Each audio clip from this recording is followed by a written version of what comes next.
Last week against Ottawa, Daniel Rios scored twice and Tucker Hume tallied as Nashville found 3 goals and 3 points in a different country. Now they've got business to deal with in their backyard. It's all Tennessee tonight. Nashville and Memphis, a new Southern soccer rivalry.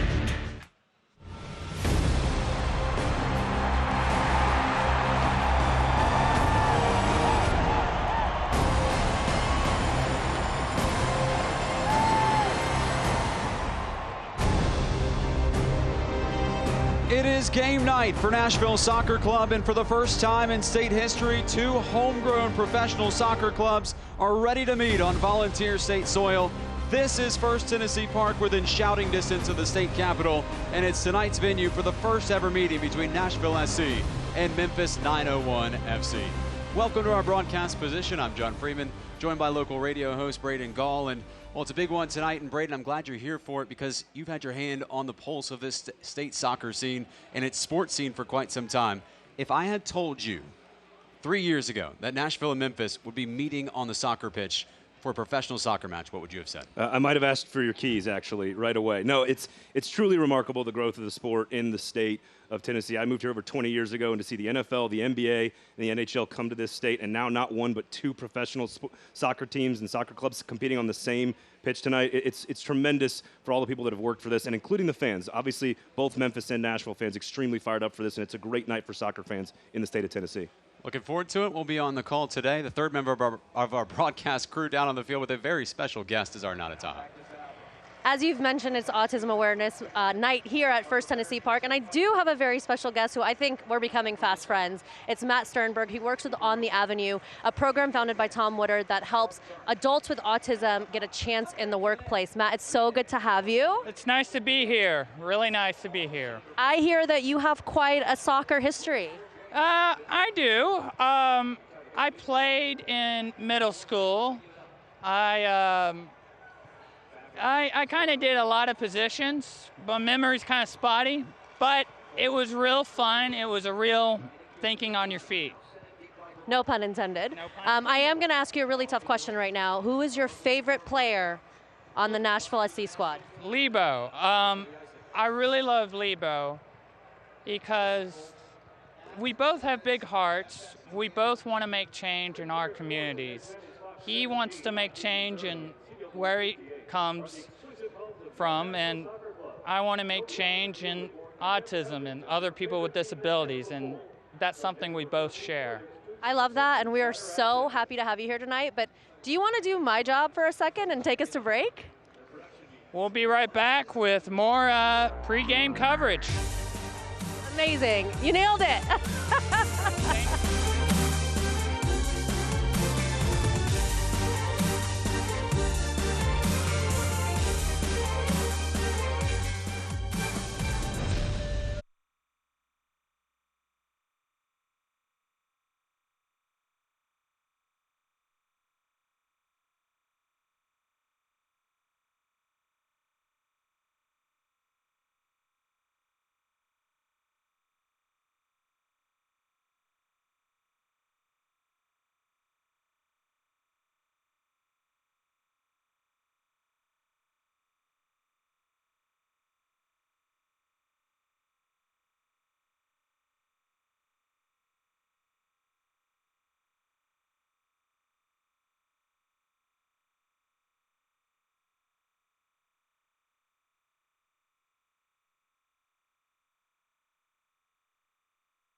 Well, those are the skies above First Tennessee Park, and well, as we were bringing you into this game, well, we've got to take you back out of it. A weather delay announced. There is lightning in the area, so the first ever meeting between Nashville SC and Memphis 901 FC is being put on hold.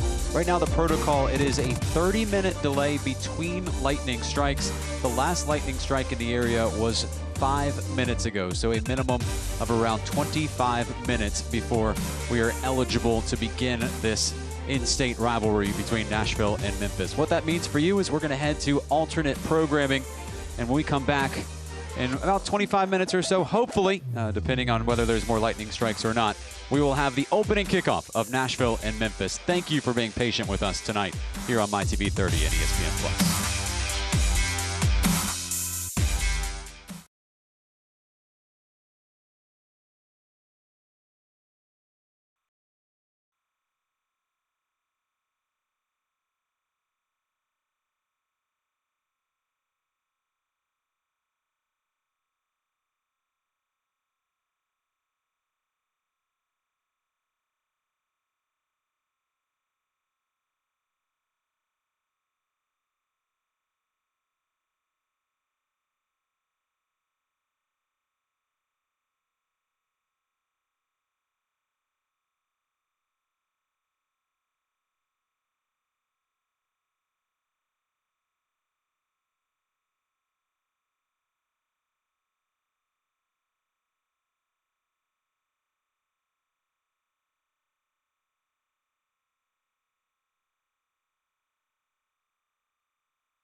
Offensively, but they live on their special teams. They're powerful.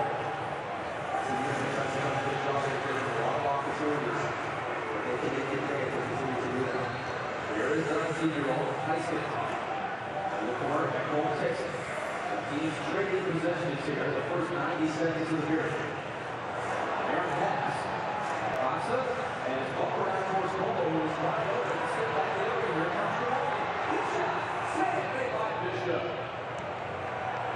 Dallas failed to execute on a scoring chance. And then they only joined it the other way. There's speed and well put the ball. He can difference here in this game. He just wins that battle, shifts it from the area, and he goes and gets it. He comes down, he gets that, makes a good shot there. Bishop, he was trying to go right under the arm here. Bishop just squeezes it. See, there's a little bit of daylight there. Bishop does a good job squeezing a good shot. Great effort there. Good speed. You can see that motion there. And Rollins get that opportunity. Face off, looks at that. And he's in a high spot on the seat of the left. Lofted high. Goal right back to that. That row pass, chased down by him. And Houston dumps it into the belt and quickly. After that, he tees up. A first away. This one almost tipped by Arkansas. Bishop able to follow.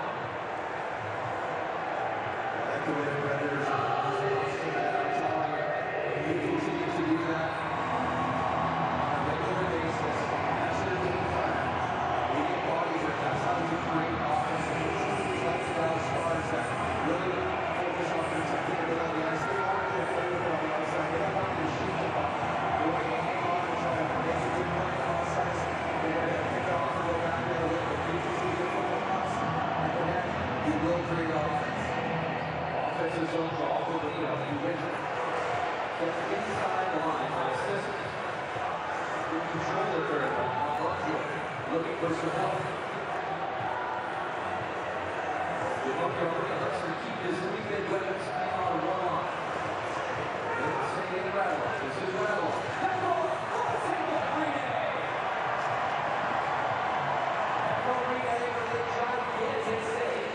Tyler Sagan. Well executed play by his car. Sisters down the line. Wilson, Memphis, drives wide.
Good job, good coverage, and those are the little details they got away from. Just like last sprint here, it was all Dallas coming back down one way. They've had some missed assignments, and the Predators doing a lot better job so far in the third.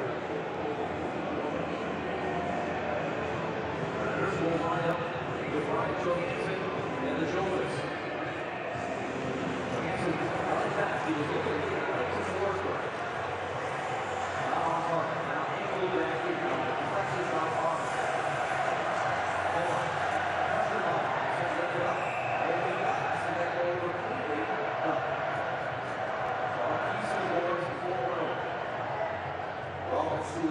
down here in the rest of the West. You know what's happening here in Dallas and the Predators. Let's see, St. Louis up 2-0 on the Winnipeg Jets. With both of those games, we won a great game.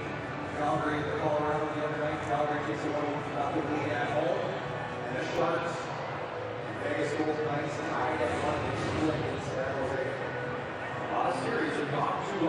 Some with the home team losing 12. Others are all to a glory. That trip, England was coming in. This path was defeated by Como. Now back the other way, basically icing the fat roll pulls off the veteran Cambiano.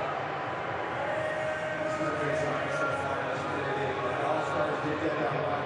Glorious opportunity to make that save. It's a tough game for a goaltender. But through the first 4 minutes, Predators have done a good job of possession. Getting past the net, they're really good positioning. They don't have the top force in the Dallas Stars to ice the puck there. So they continue to push.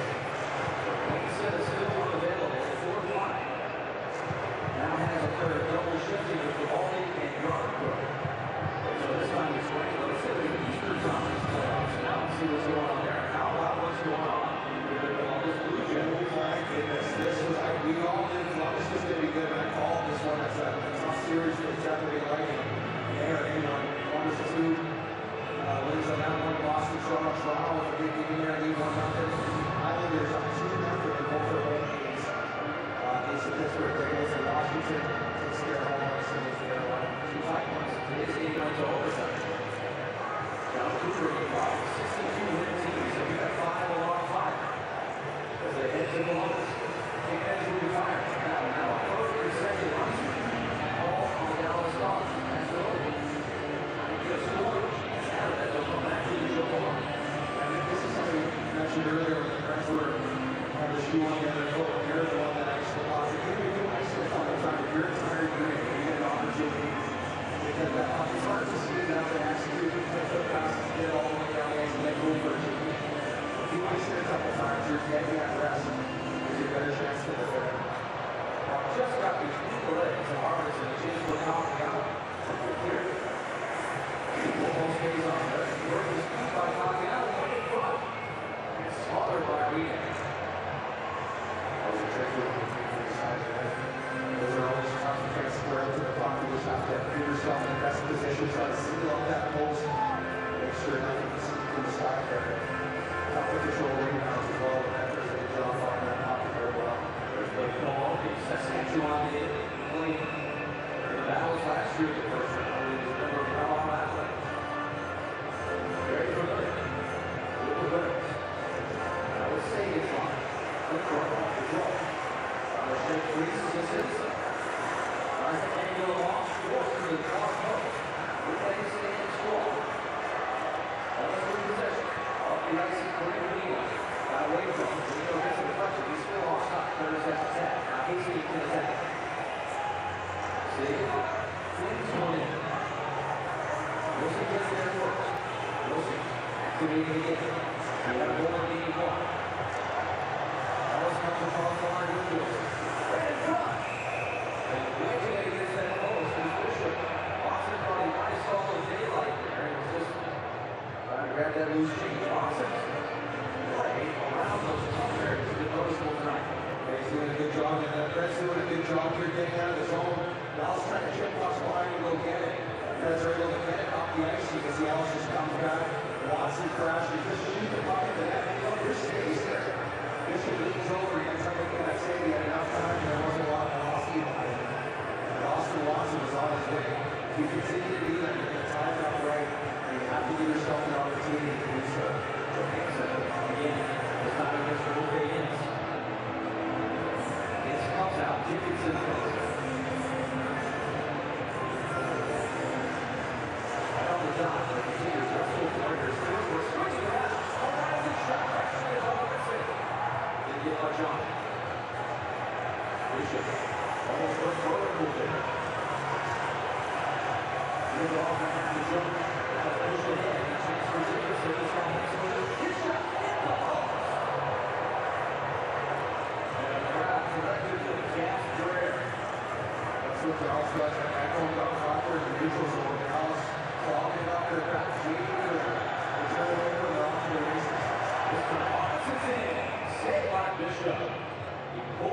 inside to change the angle. Watch Armisen here. This is another lead here by Bishop. He had a good sight line. Was able to attach this body, maybe save the watch. Armisen's going to pull it in.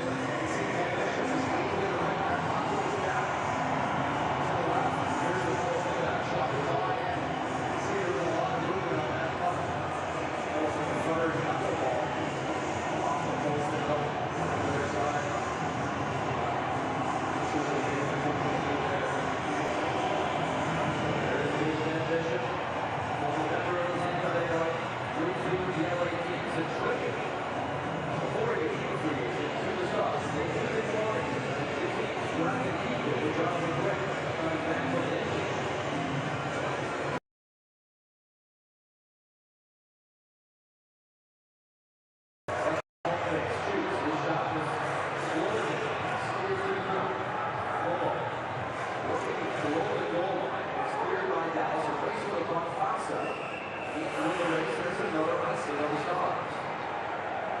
Just from good pressure by the Predators, good layered pressure.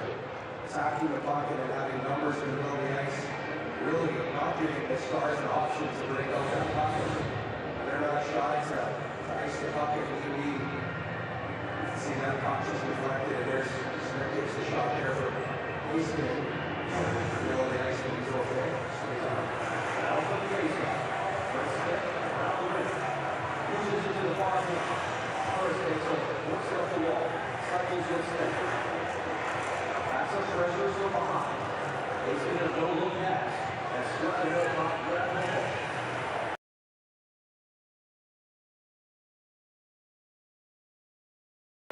Looks ahead. First. Delivers. Step shot. Ricochets up top. And over the glass half.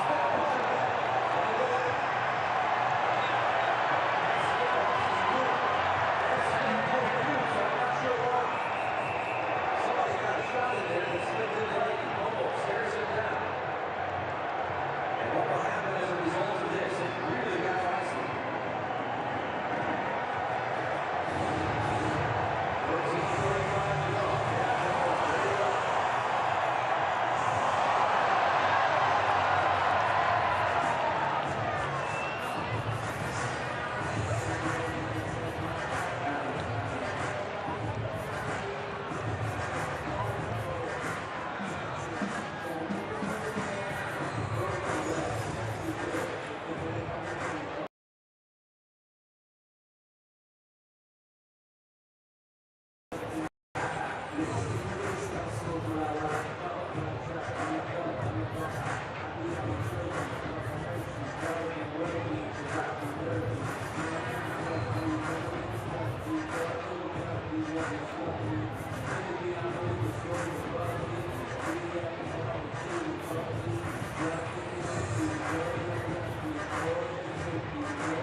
And now, here to perform the United States national anthem, a Latin American country singer whose two original albums both landed top 5 on iTunes.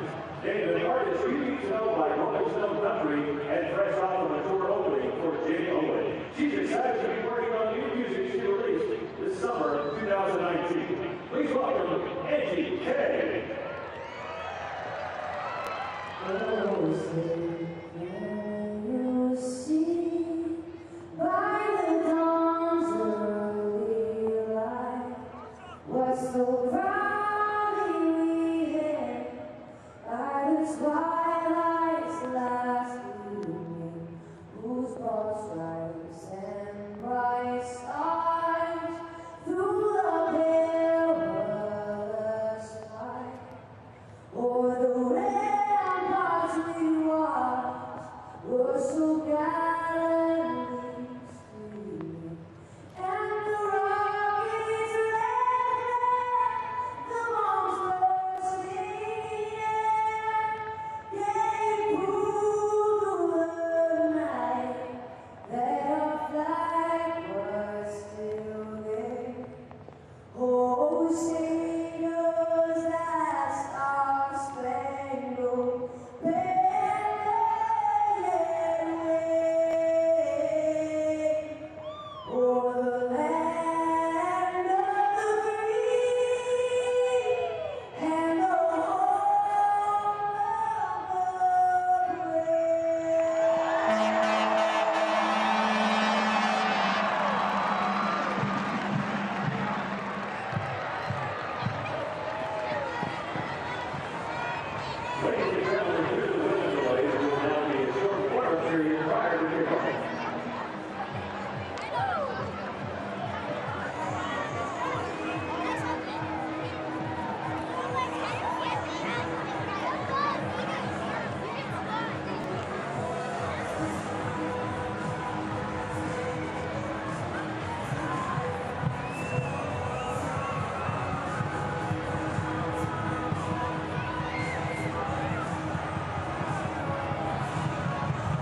Well, we were all ready for kickoff here at First Tennessee Park, but as you can see, the players, they were warming up and they are now heading back to the dressing rooms. The weather delay has been extended by 30 minutes, another lightning strike in the area, and we continue to wait on the first ever matchup between Nashville SC and Memphis 901 FC. So we're going to go back to right back to what we were doing. We're going to head to alternative programming. And again, thank you for staying patient with us. Another 30 minutes on the weather delay clock as we hope to get this game in tonight. Stay with us.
are back at First Tennessee Park, and we are finally ready to play some soccer. Thank you so much for waiting with us. I'm John Freeman, joined by Braden Gall. The supporters have unveiled a tifo. The teams are back out onto the field. Middle Tennessee is ready. This state is ready. And finally, after a lengthy lightning delay, we get ready for Nashville versus Memphis on the soccer pitch in professional soccer for the very first time. Gives us a chance to take a look at our starting sides. First, we'll start with Nashville. 2 alterations from last weekend's 3-0 win at Ottawa. Darnell King makes his Nashville debut. Matt Pickens returns in goal, but all eyes on leading goal scorer Daniel Rios. Yeah, a lot of excitement to see Darnell King, but yeah, Daniel Rios, of course, is the main man. 4 goals, tied for the lead in the Eastern Conference right now. It took the entire team, John, last year, the entire Nashville SC team, 5 games to get to 4 goals. Daniel Rios has done that in just 4 games. Clearly this team way ahead of itself where it was last year on offense. Should be a ton of fun to see the young forward again. Nashville managed by MLS Cup winner Gary Smith. He took the job when there wasn't a single resident in the state of Tennessee on a professional soccer contract. Now Smith in his 2nd season will not only lead Nashville SC into its first ever in-state rivalry match tonight, he'll also lead the club into MLS in 2020. As for the side from West Tennessee, they are just 3 sleeps removed from a midweek loss to Atlanta United 2. That compressed schedule forces Tim Mulqueen, their coach, into 4 exchanges from Wednesday night, but main playmaker Adam Najim remains. Yeah, absolutely, and of course all the offense runs through him at the top of the offense there, but Nashville SC fans, of course, very familiar with Adam Najim as he scored for Bethlehem last year late in the 93rd minute to give the Steel a victory over Nashville SC at First Tennessee Park. So maybe no heroics tonight. Memphis led by Tim Mulqueen, whose journey to the Bluff City began when he discovered a 12-year-old Tim Howard in the 90s and developed the goalkeeper into one of the nation's greatest goalkeepers. Nearly 28 years after that discovery, it's Mulqueen's efforts that have been rewarded with a manager contract for a club whose part owner is Tim Howard. There is Mulqueen, the first ever coach for Memphis 901 FC. It's an interesting environment here, Braden. The fans have come into the stadium. We were almost ready for kickoff. The teams were out onto the field and then sent back into the dressing rooms. As we take a look at Daniel Rios, this is now the 3rd time he has warmed up for this match that has been delayed by over an hour and 15 minutes. You know, you've sat through rain delays following sports for your entire life. You've covered teams that have battled through short-term adversity like this. If you're Nashville SC, how do you adapt? Yeah, it's all about maintaining that focus and probably getting downtime when you go back into the locker room. You want to rest the body, make sure you come back out and get loose, and it's all about maintaining the simple focus on the simple things. Let's execute the game plan we put in place all week long. And frankly, the fact that the game is going to be played tonight probably benefits Nashville SC to some degree. As you mentioned, just 3 nights removed from Memphis from their last match. If this game had moved at all, probably benefits Memphis. So this is a big benefit here for Nashville to get this game played tonight if everybody can stay loose.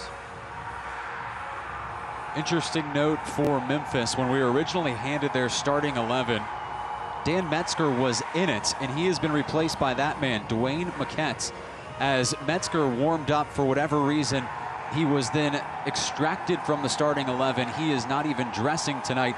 Memphis, because of that, is only allowed to field 17 players. They had to give an 18-player lineup to start, and now they are down to 17 as Metzger was a late scratch in this game.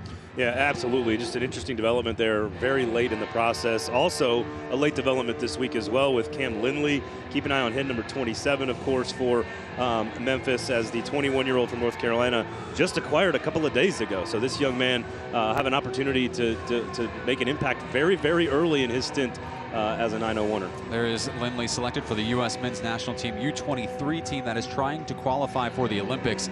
He could very well find himself in Tokyo in 2020 representing his nation. Another interesting note, he is a UNC grad, was teammates with Alan Wynn and actually assisted Alan Wynn 4 times when they both wore that powder blue for the Tar Heels. Well, and Alan Wynn, of course, not in the 18 tonight for Gary Smith. An interesting development there without Cam Lancaster as well. So 2 of the better offensive weapons in a game where I anticipate Gary Smith and Nashville SC wanting to press forward and be aggressive tonight. We'll talk a lot about that tonight. But I think not having Alan Wynn or Cam Lancaster tonight is going to be a very interesting development. So we'll see what the offense looks like tonight for Coach Smith. Gary Smith and Nashville SC looking for their first back-to-back USL win since late May, early June of 2018.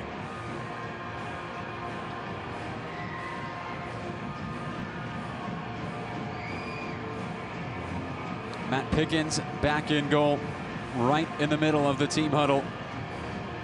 Our official tonight, contributing to this all-Tennessee occasion, it is Carlos Pilago, the Chattanooga-based referee, making his USL center official debut. He is used to hearing the words of Gary Smith, though. He's been the fourth official 4 separate times at Nashville SC matches. Well, 212 miles separate these cities, and now just a few nervous seconds separate them from a historic match. It is a new height in this state soccer movement. 2 years ago, a professional soccer match was nowhere to be found in Tennessee, and now we have one that you can't take your eyes off of. As the storms have finally cleared over the state capitol, a new one rises from First Tennessee Park. Nashville and Memphis underway from Music City. Memphis in their crisp white kits, and Nashville in their radiant gold tonight. Take a look at our Vanderbilt Health injury report for Nashville SC. For the second straight week, midfielder Vinny Vermeer misses with an ankle injury acquired at New York Red Bulls 2. Meanwhile, Cameron Lancaster was upgraded to questionable. However, with a hamstring injury, he finds himself outside of the 18. Will be fascinating to see what kind of strategy Memphis employs. Generally smart to be conservative and play defense against this Nashville SC squad at home. We'll see how risky they want to play it tonight. Gary Smith told us in our chat with the head coach this week a couple things he wanted his team to focus on in trying to break down this Memphis defense. He said he wants his team to switch the point of attack very quickly, move it from side to side, and try and find an overload.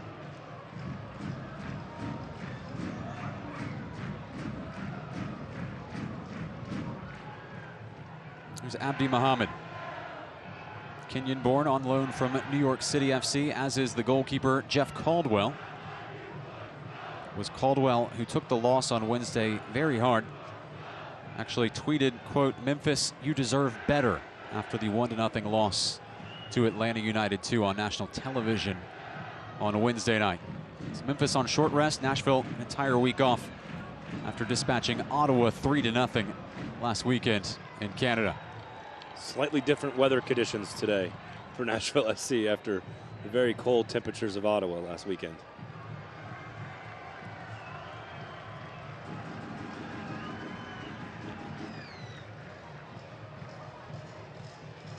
Gary Smith told us, quote, "If we truly want to be reckoned as a silverware side, we've got to take care of teams at home." So far in his career, Nashville has done that. They've only lost 4 games in this building.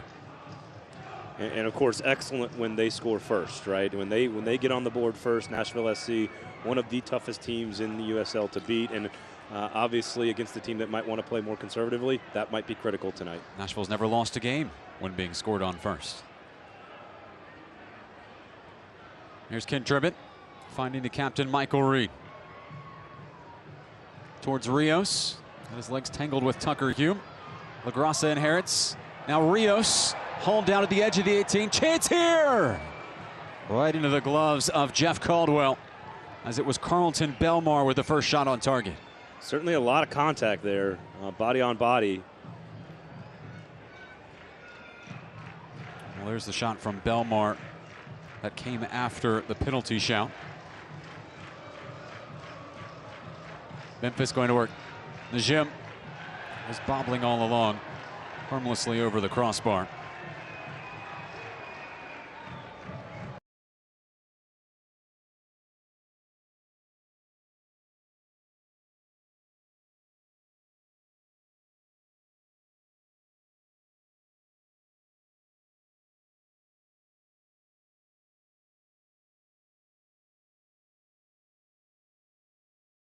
Winner late in that match.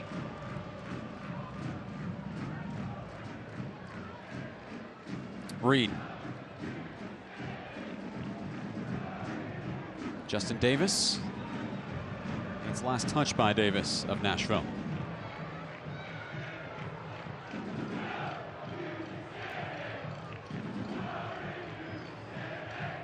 Wes Sharpie, 26-year-old, University of South Florida grad. Regarded as one of the more underrated players in the USL.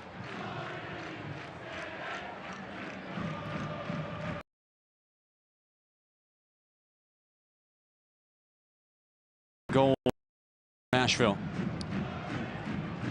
I think all of Nashville really fascinated, interesting to see what he can deliver. An all-USL performer last year, and a luxury for Gary Smith to have not really gotten any time this year. To bring him off the bench and get him insert him into the starting lineup, that quality of a player really speaks to the depth and flexibility that Coach Smith has this year on this squad relative to last year's team at this stage of the season. King acquired over the offseason from San Antonio. Had to fight off Kosuke Kimura for playing time tonight. It's a long fight. He does not tire easily. That's true. Keep up to date with Nashville SC all season long. Follow the team's journey to Major League Soccer at NashvilleSC.com.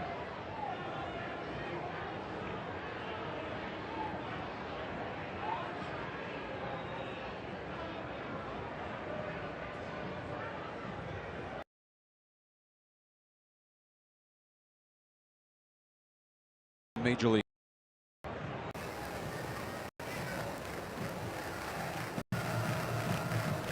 Grasha wins the header. Retrieved by Belmar. King venturing forward.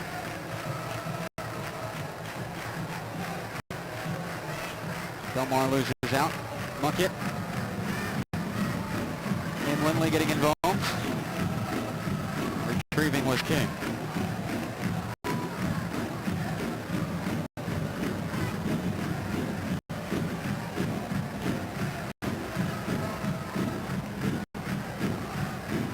To see what King does strategically tonight as a guy who's a little bit bigger, faster, maybe stronger than the Kimura, but a guy who played forward in his past, so has the ability offensively to maybe push the ball up a little bit. Justin Davis, we've seen him use plenty on the set pieces, so we'll see how much Coach Smith wants those two guys to move forward tonight. LaGrasha. Heavy touch from Belmar, extracted by Muckett. Muckett, one of 4 players for Memphis, was called up in the last international window. Muckett applies his international trade for Trinidad and Tobago.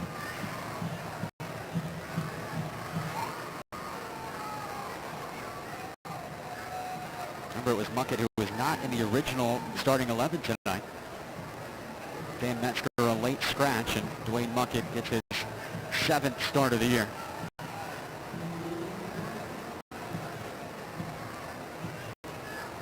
And of course, the ball has found him many times already. Tends to work out that way. When you get a new lease on playing time. One back by Tribbett. Turning is Davis.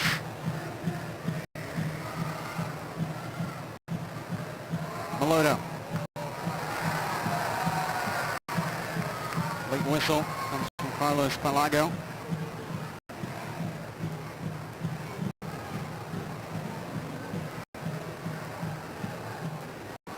Meloto with a nice turn there up the sideline, had the advantage. Clear call. When you put your hand in their chest.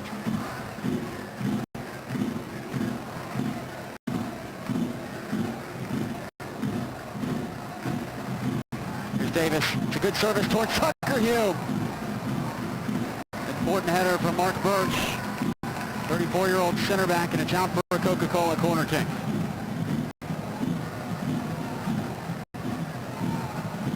A lot of pace on that from Justin Davis into the box, and I think you expect to see a lot of aggressive play tonight from Gary Smith's team. And when you have the chance, get it into the box as quickly as possible. We talked about the quick switches, change the keeper's vision. Lofted in by Meloto. Was greeted at the edge of the 6-yard box by Ken Tribbett. We get a full purchase on the header. Nevertheless, Gary Smith, at the end of practice on Friday, yesterday, had his team work almost exclusively on corner kicks and set pieces, knowing that may be the antidote to a stalemate. An excellent accuracy there from Meloto on that set piece. Found his guy very accurately, just not in a position to put it on frame.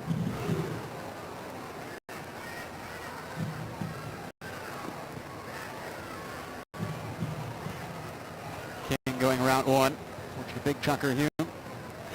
Second ball won by Michael Reed. Hume in pursuit. Question is, who did this last touch? The answer is a Nashville player. If that ball had hit the corner flag and stayed in play, it would have been eligible to be addressed by Hume. Flags, just like the referee, are part of play.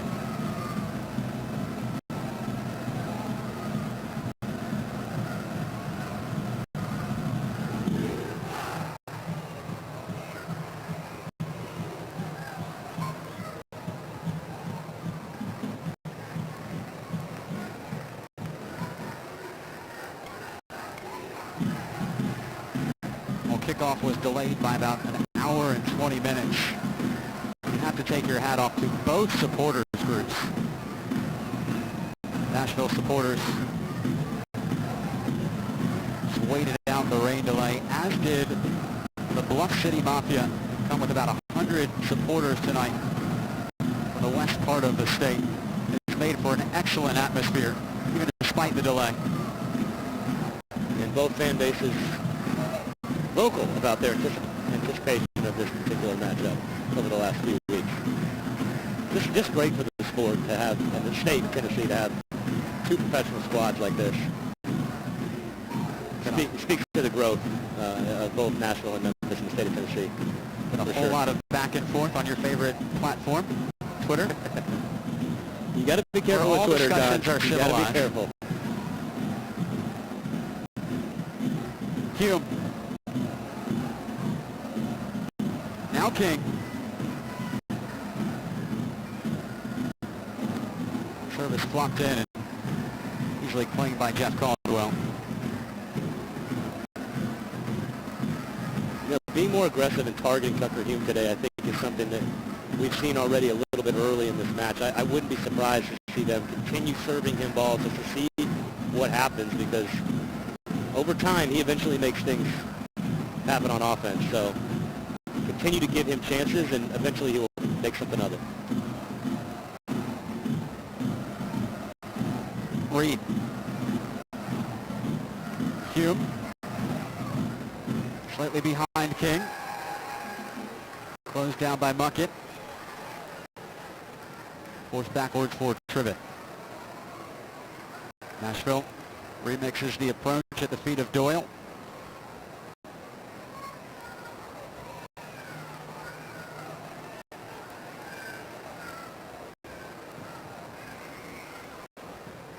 They bypass the midfield.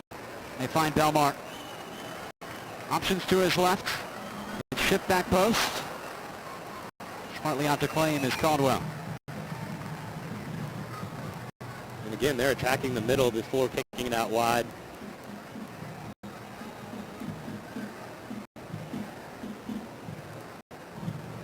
Little ambitious there from Belmar, but you like to see him being active around the ball and in the offensive third early. He's just got too much ability. Hasn't been rewarded this season so far, but the speed and athleticism and the overall talent is just obvious when he's around the ball. Talking about Carlton Belmar now in his 5th start of the year. Collier, the big forward, swallowing his way through. That's punched away and out for a corner kick for Memphis. It was Justin Davis offering the covering defense. The first corner of the evening for Memphis. 1v5, pretty optimistic. They're pretty ambitious, but this is what Memphis wants. They want set pieces in the offensive third. They feel like this might be their best way to get on the board. Out on the gym, prepping the service. It comes in short. Knocked away by Doyle.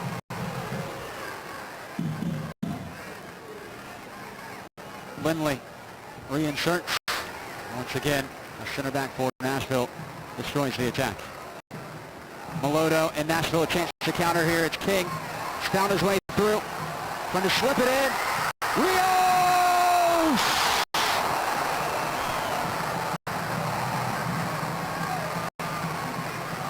First sign of things for Nashville. And Daniel Rios can't connect for his 5th goal of the year. Just absolute brilliant tic-tac-toe to break through with Rios. The right foot tries to go back post. All off the counterattack as well, right? That's going to be critical here is what does Nashville look like on the counter. 3 brilliant touches. Tic-tac-toe their way down the field and give Rios that opportunity. That is how they want to play right there.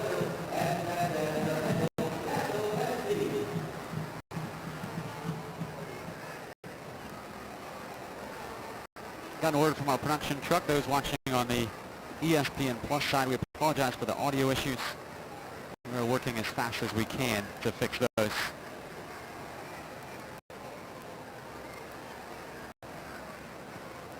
If you're just joining us, you're tuning into a game that was delayed by about an hour and 20 minutes. There's a match that Nashville has had the majority of the possession. Just a few scoring chances here. Make the argument that Nashville has been the far more dangerous side.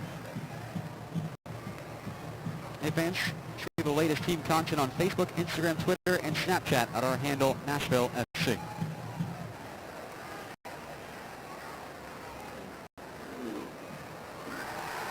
Rios hauled down in the center third of the bench.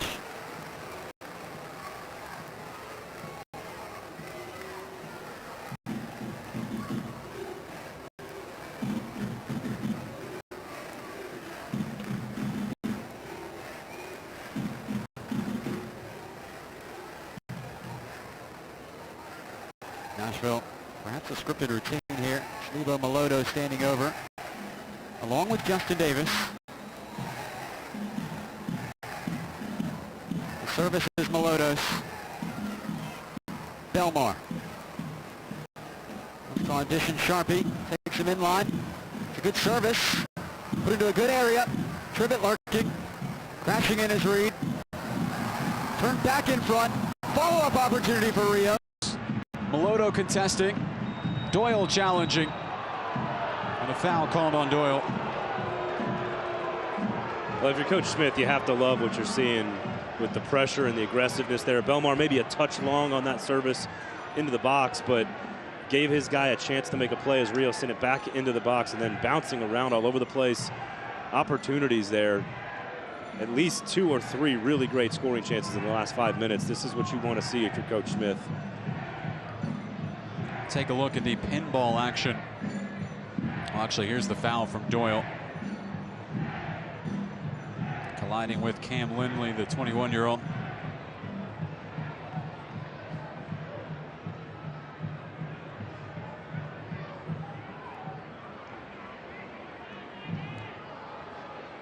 Q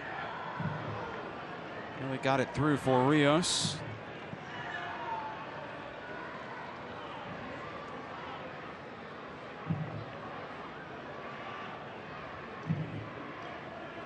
You know, John, you asked earlier, what does an hour and a half delay do to a team? And you wonder how sharp they might be, the intensity levels. You wonder about that stuff, and no issues whatsoever for Nashville SC. They look very crisp, especially in the offensive half of the field. Now they've dug in to defense. Muckett.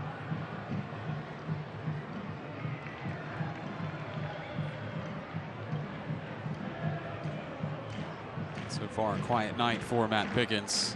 Gary Smith told us when talking about Matt Pickens and the backup goalkeeper, or last week was the starting goalkeeper, Connor Sparrow, he said, quote, "I have 2 first-team goalkeepers, and he wants to rotate them in and out to keep them fresh."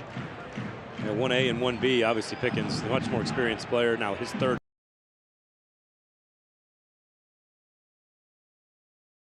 Too much in the course of the year. Nashville with an intricate expansion down the far side. It's Lebo Melodo, driven low. Caldwell again once active. Once again, Daniel Rios lurking there, looking to be on the other end of that cross. Just a couple of yards shy.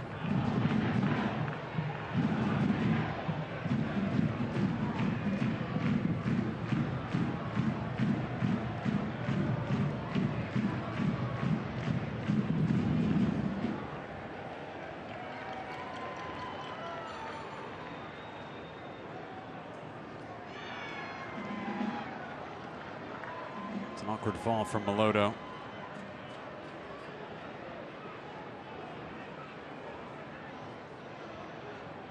Player who was a victim of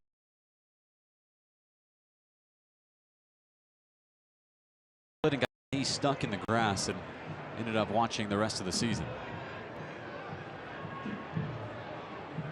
Field has held up very well despite the conditions.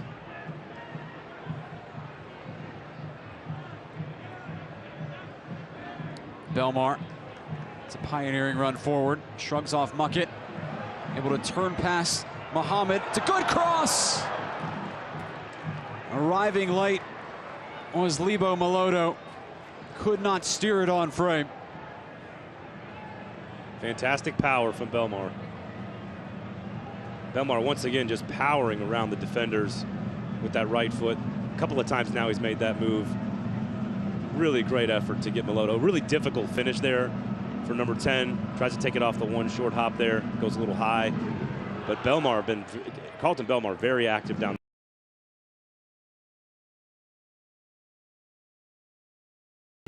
feet.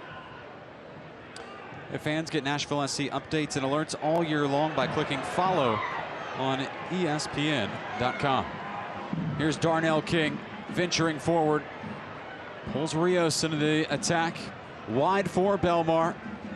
Preparing the service. Took it early. Off the head of Abdi Muhammad. There's a really good example of what Coach Smith is talking about with a couple of switches there. Not full field switches, but quick passes left and right, keeping the keeper guessing there. From King into the middle, back out to Belmar, trying to go back into the box. Reed with room to turn. Sprays wide for Belmar. Hoisted towards the back post. It was in the direction of Tucker Hume, who'd drawn two defenders. And off to the races is Elliot Collier with very few reinforcements in front of him. That's neatly done. Collier wanted the whistle and won't get it. Melodo prospecting. Nashville pushing the issue. Rios. It's a fair challenge.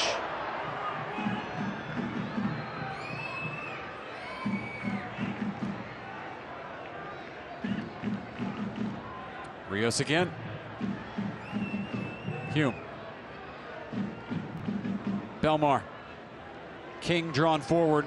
First time service curled towards Rios. Tracked down by Davis. The left-footed drive well over.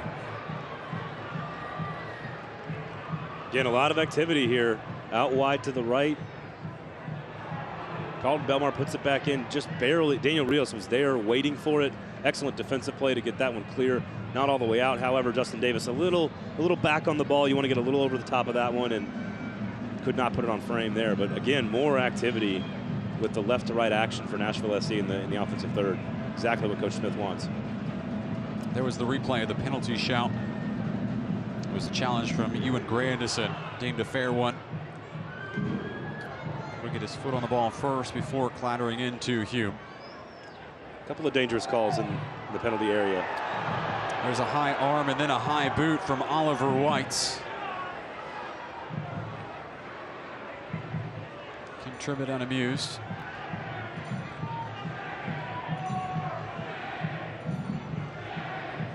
And the USL did not do Carlos Pelago a favor.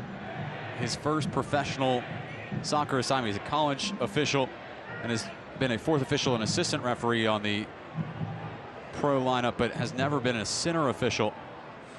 Yeah, he's getting thrown right into a rivalry game with challenges like that. Yeah, a little right elbow there, up high, maybe a little bit on King. I'm not sure there was much contact there. Rios throwing the best out of Caldwell. Been a busy goalkeeper here in the opening 24 minutes. Yeah, I've never been an official in any sport, but I would imagine if it was my first, I would lean towards playing it conservatively, let them play, try not to make myself too much part of the game. Let the players do the work. Get too involved and the radio show host will come after you.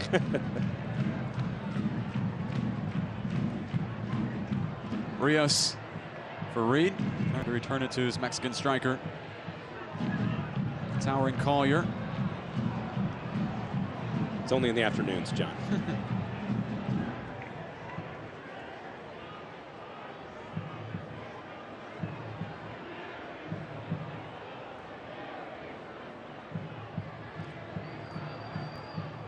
It was interesting that during the rain delay, Nashville SC and their video crew, as they were doing in the pregame before the rain delay, were showing the Predators game. And actually, when the Predators scored the game-winning goal in overtime, it was the supporters for Nashville that sacrificed a smoke bomb and set it off in celebration of that victory. I believe you need to say spoiler alert before you indicate the Predators' victory in overtime. But a perfect after party. Sure here is. At First Tennessee Park. Here's Tucker Hume. Oh, what a turn that is by Hume. Here's Daniel Rios. Sliding challenge. And an emergency challenge from Muhammad. And Nashville knocking on the door and now fidgeting with the lock.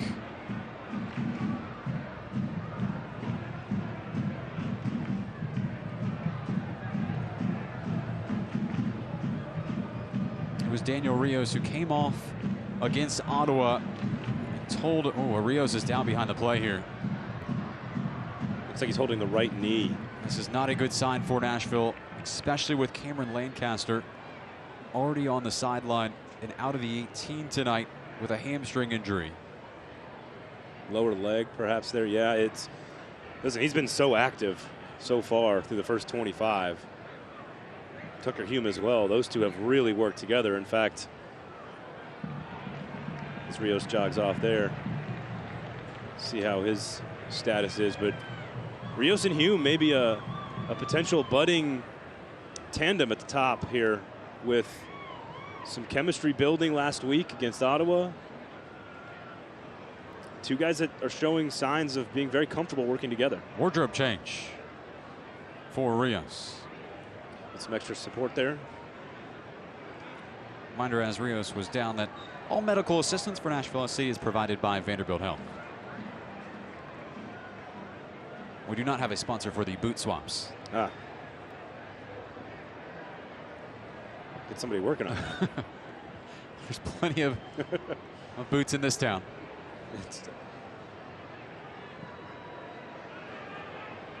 The Tony Finau special. It's a golf reference. Thank you. For those of you who weren't paying attention to the Masters this weekend.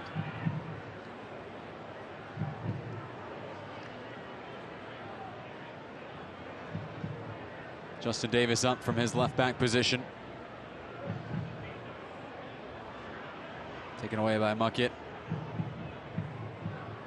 How long can Memphis withstand this Nashville onslaught? It's Matt LaGrassa. It's Matt LaGrassa! Nearly an incredible mistake there for Memphis defensively.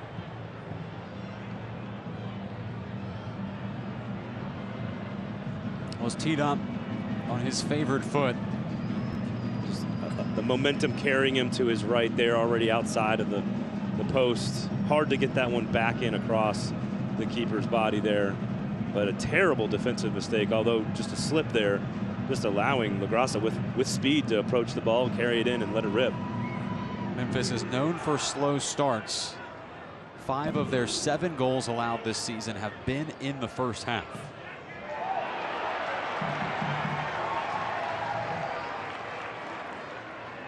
They have been blitzed early here by Nashville.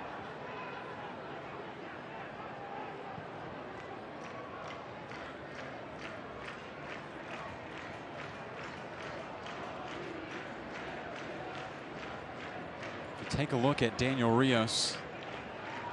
Well, perhaps this is a new fashion statement.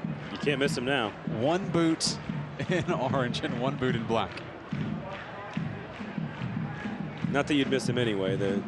He's been all over the field offensively so far through the first 29 minutes. Jim trying a clever turn.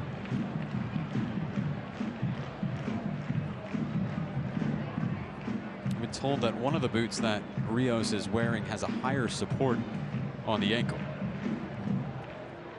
There it is. Perhaps a fashion statement, perhaps a way to remedy what looked to be an injury just a few minutes ago. Don't try that, though, for fashion. Neither of us could pull that off. No, the bright orange will be tough enough for us as it is.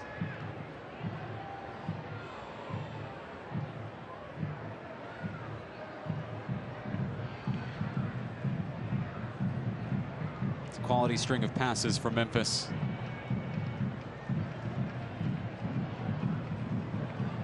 Header won by Muckett. The Jim running on.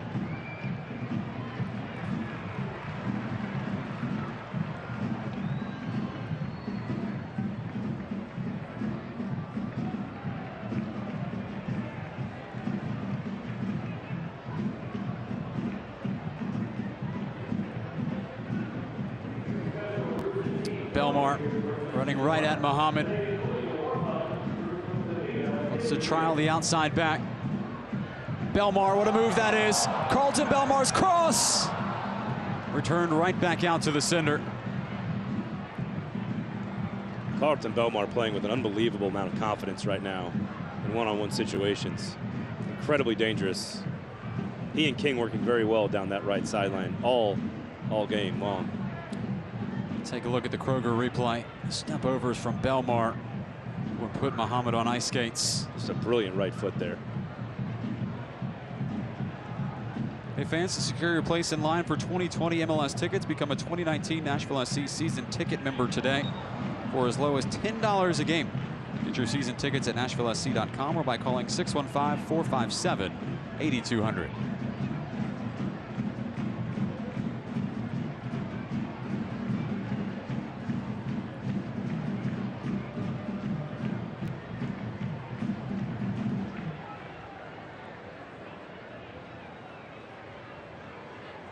Mark Birch, first captain in club history.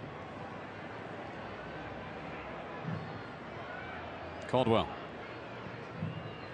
played every minute of the season in goal for Memphis.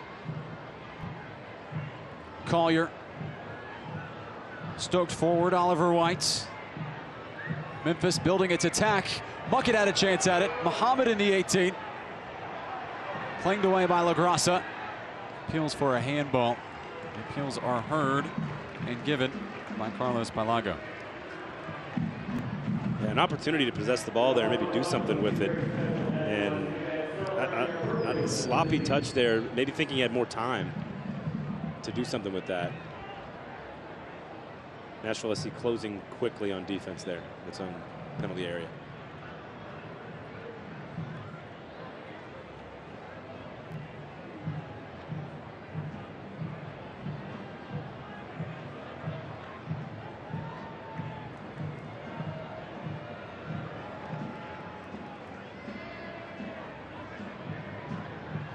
Davis trying to find a shaft of light. What is a very compact 11 for Memphis. It's Hume cutting onto his shooting foot, running through Rios.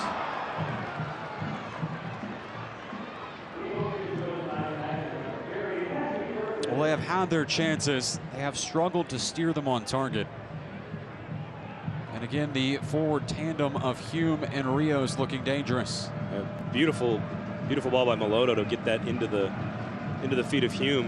And you're right, down the middle of the field, Hume and Rios working very well together. Again, something we keep an eye on throughout the course of this game. Those two really starting to be comfortable together at the top of this offense. When Rios came off the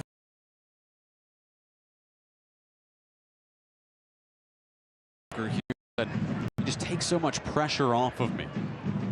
This is Rios talking about Hume. And that huge frame allows him to be the target that you have to account for on defense, giving a little bit more space for Rios to work on offense. And again, you challenge Memphis up the middle enough times, you're going to create space outside. And that's what you want to see, is making sure Memphis has to account for every channel of attack for Nashville.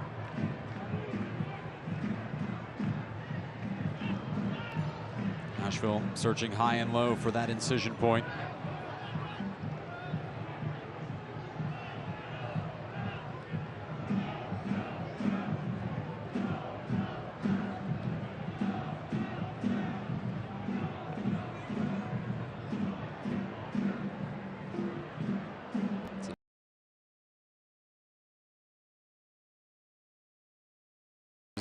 Cam Lindley.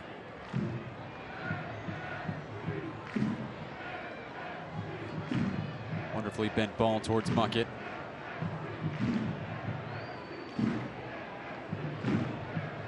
Nashville reloads.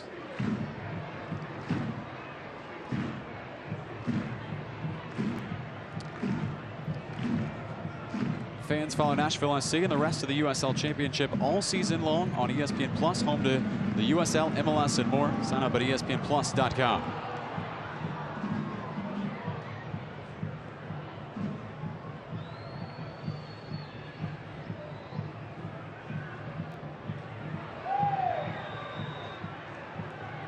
William Doyle went crashing into Oliver White to draw the whistle. Memphis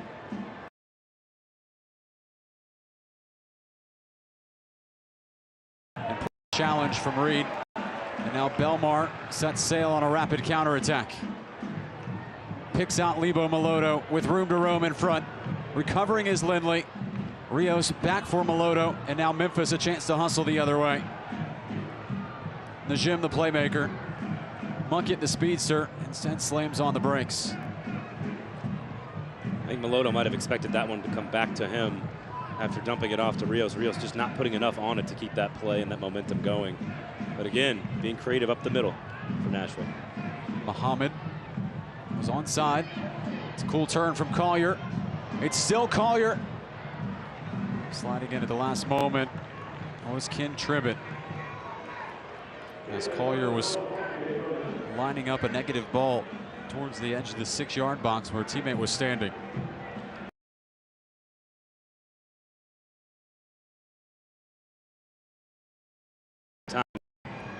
The Memphis player has gotten into the box with the ball. Corner taken quickly. Oh, it's a flubbed clearance towards White. This time steered to safety by Darnell King. But to think if you're Memphis with a little bit of pressure here, you gotta want to sustain some front foot action in the offensive third without anything to show for it all game long thus far. You have to take advantage of those opportunities. Here's Abdi Muhammad, former college teammate of Liam Doyle at Ohio State.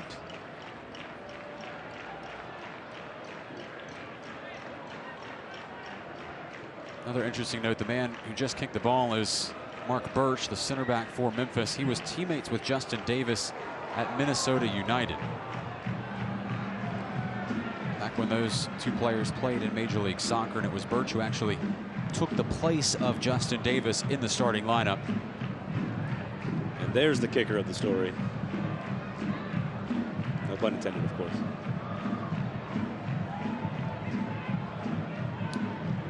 It is a set piece opportunity for Memphis.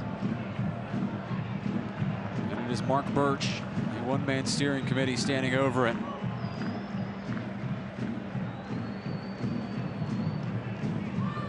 He's lashed it in.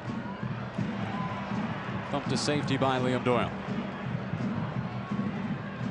Good job by Nashville SC marking there with all the Memphis players staying wide of the far post, bending in. Excellent man-to-man markage there.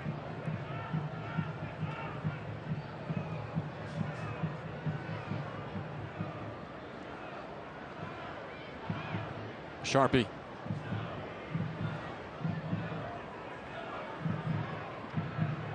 Grandison. Jamaican.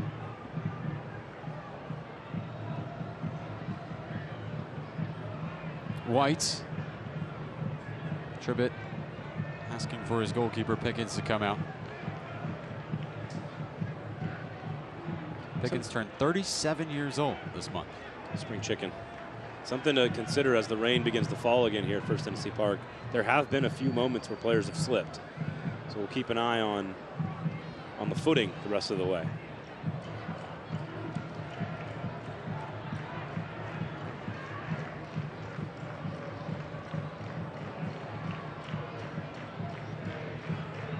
Play becoming more ragged as we approach the final 5 minutes of the first half.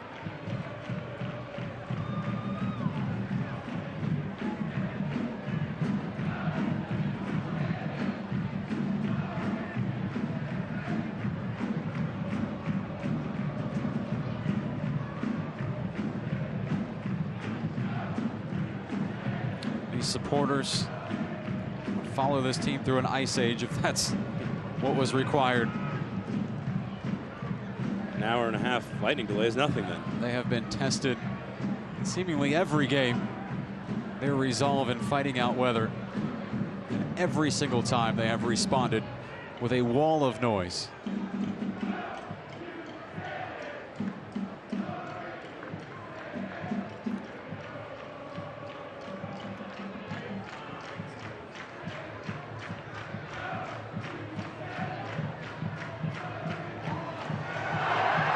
That's headed down. It was Tucker Hume running in. And it's a save by Jeff Caldwell. Nearly the first goal for Nashville. And how about this delivery from Darnell King?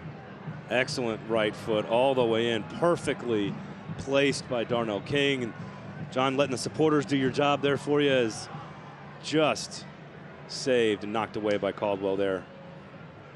Brilliantly placed by Darnell King. Instant impact, and you can see again the luxury right now that Gary Smith has to bring a guy off the bench who is an all-USL player who's been this active in the first half. There's a player down for Memphis. It's Jacob Hauser-Ramsey.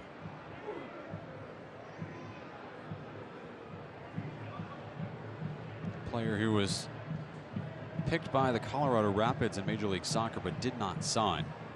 Exact same path of Alan Wynn, who was also drafted by the Rapids and did not sign. It's Hauser-Ramsey in his fourth start this season at center back. And well, it's also important because he's injured, he has to go out of this play. And Memphis going to be without one of its better aerial players for this Coca-Cola corner kick. It screams Tucker Hume. It's a short run up for Justin Davis. They take it short. Lebo Maloto curled in. Hume's around. A chance here and a spectacular volley from Matt LaGrassa. It was not short on ambition. Wow, what an effort there. Lebo Maloto with the right foot, of course, into the box. Tucker Hume keeps it alive, and LaGrassa with the three-quarter bicycle. Incredibly ambitious. Matt LaGrassa not scared of anything. Well, soccer fans, get your official Nashville SC gear, including MLS styles, at NashvilleSC.com.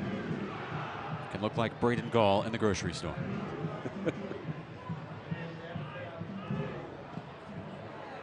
I heard you outran the team shop clean. One shopping visit. I did, in fact, yes.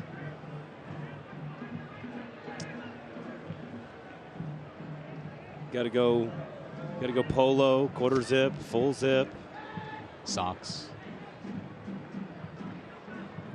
Problem is I need the double XL kit. I'm significantly larger than most of the soccer players and fans of Nashville, of course. Flat brim cap. Baby gear. I have not yet got the baby gear, but it's on the docket. Here's Michael Reed. Lofted back post towards Tucker Hume. His best to keep that ball in play. Strong challenge from Carlton Belmar. Wants to audition his defender. Sharpie, who turns him to his left. Belmar spilling down. Stays with it. LaGrassa. Hunted down by Caldwell. Well, in the second half, as Nashville prefers, they will be attacking towards their supporters. And Carlton Belmar once again showing the power, the creativity, the speed. He's just had a complete game tonight, but much like his season, they have not been able to finish. And you have to wonder if Memphis does enter, in fact, 0-0. You have to feel like, if you're a Memphis fan or Coach McQueen, that you're pretty satisfied, not with the style of play, but with the scoreboard. Give yourself a chance to get on the board in the second half.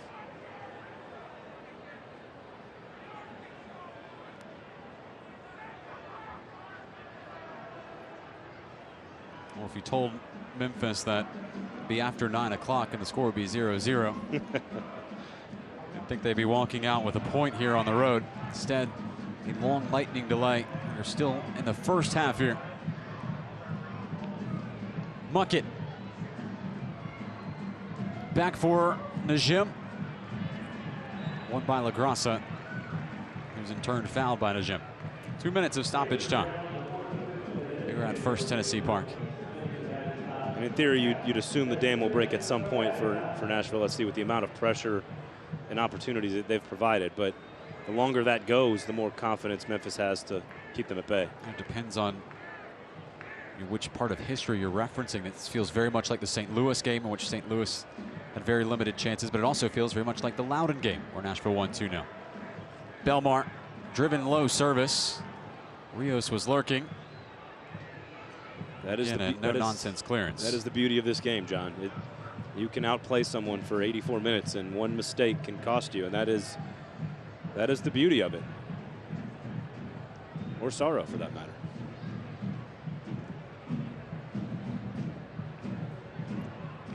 Muckett is attempting to pick out a charging White. Melodo. One back by Najim. Just seconds remaining now in this first half. Ooh.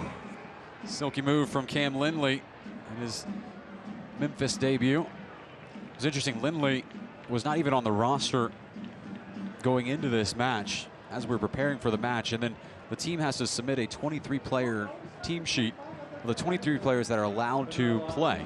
And they have to do that 48 hours in advance. Then, well, Nashville took a look at that sheet because they have access to it through the USL, and they saw Cam Lindley on the sheet without him actually being on the Memphis roster. So there was this mystery of, is he actually a player? Has he signed? And Memphis announcing late yesterday that Lindley had indeed signed and was going to be eligible for selection in this game. And have to feel confident in his ability. You see a little bit of it there to put him directly into the starting lineup after 2 days of being with the club. Well, after 45 minutes of soccer, not a goal to be seen yet. There have been plenty of chances for Nashville SC, but Gary Smith takes his team into the dressing rooms. Still tied with Memphis. It was a long lightning delay. Tim Mulqueen and his squad had to wait it out along with Nashville SC, and we continue to wait on the opening goal in this contest. Well, supporters, they have stuck around, and Nashville will be attacking towards them in the second half, searching for 3 points. They'll have to score to find all 3 points tonight. It is the first ever match between Nashville SC and Memphis 901 FC. Been competitive, it's been back and forth. Nashville's had the bulk of the chances, but neither team with a goal. As we head to our halftime, presented by Nissan, Nashville and Memphis tied at 0 at First Tennessee Park.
designed by Cody Martin, a young adult with autism who works at On the Avenue, a program that benefits adults in the workplace. And you can watch this video to see how the shirts are made and learn more about the program. On the Avenue is a place we've built. We started with Woodard Brothers and Westwood Avenue and have created this place called On the Avenue,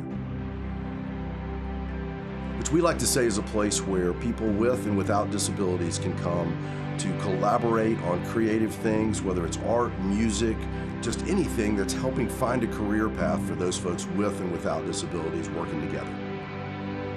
I'm Cody Martin. My name is Brendan Melton. I've been on the Avenue for about 2 years now. Been here for about a year. I've been drawing for a very long time, like since I was a little kid.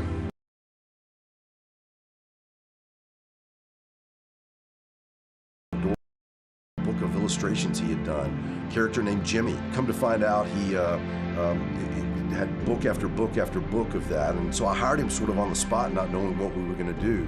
And then my head of design, Brendan Melton, took that work, started colorizing it, stylizing it, and they've created quite the little collaborative art form, and that work is all available in the marketplace for sale right now. You know, I think one of the things about folks with autism is they're not given a chance. And I think that's just so important for the community, the corporate world, to give people with autism a chance in the workplace. Being here has meant good things. I've made new friends. I made something of a living or a hobby or something. This isn't something I ever thought I'd be doing, that's for sure. Whatsoever. A lot of things I've done here have not been things I thought I'd ever do. You know, I've grown as a person since I've been here. You know, a lot of people have asked me how they can help. Number one is just hire us. Our goal is to hire as many people with disability as we possibly can, as many people with autism as we can. And so you can hire us by going to woodardbros.com or westwoodavenue.com and either hire us to create content for you or to store and fulfill for you. I just want to thank Nashville SC and other organizations in Nashville for shining a light on the Avenue and for allowing us to serve them. And one last thing is be kind to people with disabilities and get to know them as the human being that they are.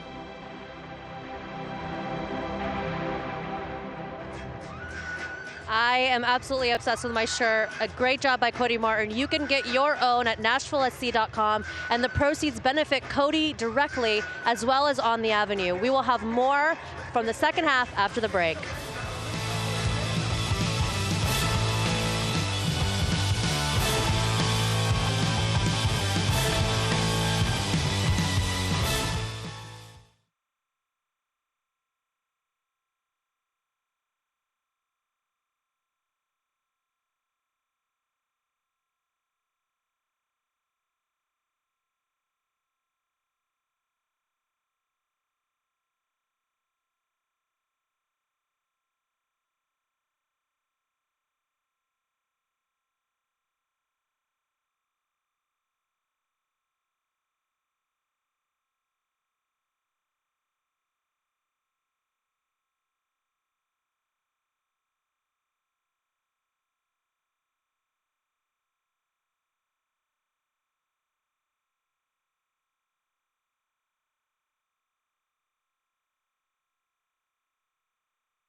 Back at First Tennessee Park, our halftime presented by Nissan. Nashville and Memphis still without a goal as we welcome you back here to Music City. John Freeman and Braden Gall here for your halftime report. And let's go ahead and take a look at our first half stats in this one. And they are not going to be pretty for Memphis fans. 12-1 in shots. And Braden, what stands out to you on screen and off screen in the stat sheet that we have? Yeah, obviously 12-1 shots is an incredible margin for Nashville, but that 51% possession there, that's clearly misleading because Nashville dominating most of the first half. So as a guy who loves stats, you got to make sure sometimes they're not always they don't always paint the accurate picture, though. So Nashville, even though just 51% possession, really, really good on the ball. Darnell King, in fact, one of those names, a guy who's in the lineup for the first time. 3 chances created, scoring chances created, leading all members of either team with that. And, of course, the guy we highlighted early on, the leading goal scorer in the Eastern Conference, Daniel Rios, with 5 of those shots in the first half. If that continues in the second half, it bodes well for Nashville SC. Nashville will be attacking towards its supporters as it looks for the go-ahead goal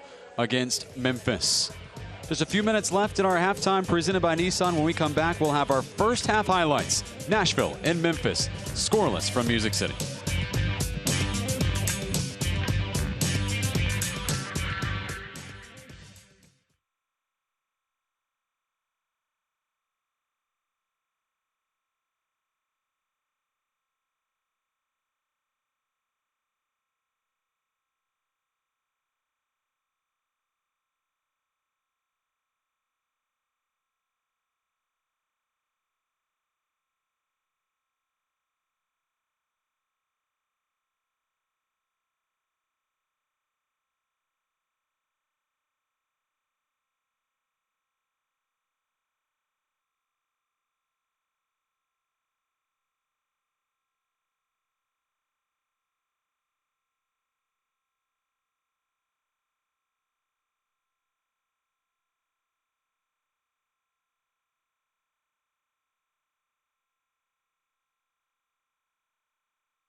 Hey there, soccer fans. Fox 17 meteorologist Colleen Melberger here with a look at that drive home forecast, and not the best one. We have thunder showers that will be in the area, pockets of heavy rain beginning to move in from the south as well. So hopefully you do have your rain gear in store. Looking ahead to the rest of your weekend, too, want to point out on Sunday it is going to be a really stormy one with scattered showers and thunderstorms passing through. So make sure you do stay weather aware this weekend. But for this evening, good luck and let's go Nashville. Well, weather was certainly a story in this one. An hour and 15-minute lightning delay at First Tennessee Park. And now we're waiting another 45 minutes for the first goal in this game. It is Nashville 0 and Memphis 0 at First Tennessee Park as we welcome you up to our broadcast position. I'm John Freeman, joined by Braden Gall. It is Nashville 0 and Memphis 0. And, well, let's take a look at those first half highlights. Here we finally are, John and Braden. It was a compelling first half. Nashville had 12 shots, only 3 of them on target. And Braden, Nashville had a lot of chances, but Jeff Caldwell kept getting in the way. Yeah, absolutely. And you'll notice throughout these highlights, you'll see 21, Darnell King. You'll see Carlton Belmar, number 11, of course, there. A chance from Darnell King with the left foot. And again, there's Belmar sending it in. couple of corners opportunities there, a couple of set pieces for Memphis, really the only offense to speak of for them in the first half. And there's Lebo Maloto sending one in. And as you notice, Tucker Hume and Daniel Rios basically on the receiving end of all of these services into the box. And they're one of the most brilliant 1v1 plays by Carlton Belmar you're going to see at any point on this field. And once again, Darnell King, 3 scoring chances created, first game in the lineup. So instant impact for him and Belmar down that right side. Well, there is Nashville's 11 for the second half. On a quick glance, it appears unchanged. And just who will potentially provide the go-ahead goal, or perhaps do not count Memphis out of this one. A team with great resolve and some real quality players that they've signed here in this first year. Memphis does have one win this season. It came on the road against Bethlehem, a team that's really come on as of late. An impressive win for Memphis. Do not think that they will park the bus. Now you wonder about the halftime message there from Coach McQueen as well. Not an optimistic amount of play in the offensive zone, but the score right where you need it to be if you're Memphis, Nashville looking to capitalize on all those opportunities.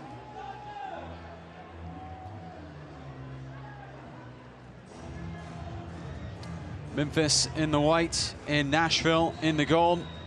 Carlos Pelago whistles the second half to life.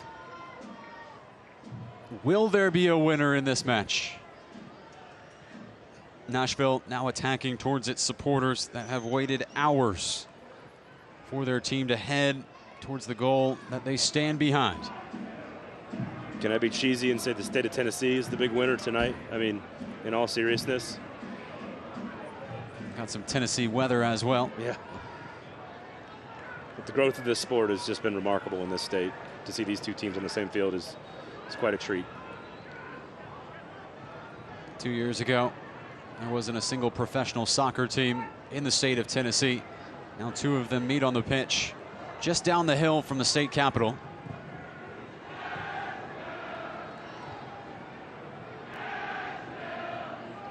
The most important analysis I'll give you all night. Daniel Rios has switched to 2 black boots. Flag is up. So the fashion statement over for Mr. Rios. It's Rios who switched 1 boot in the first half. And Memphis has switched a player. It's Rashawn Daly in. On loan from FC Cincinnati. Played college soccer at Quinnipiac. 22-year-old Jamaican.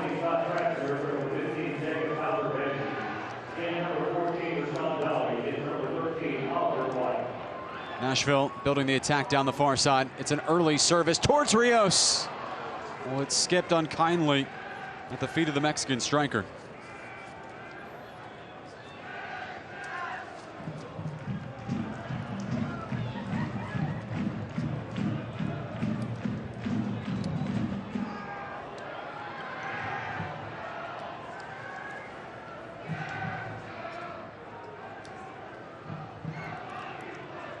Dolly has replaced Oliver White in the lineup, and here is Dolly. Close down.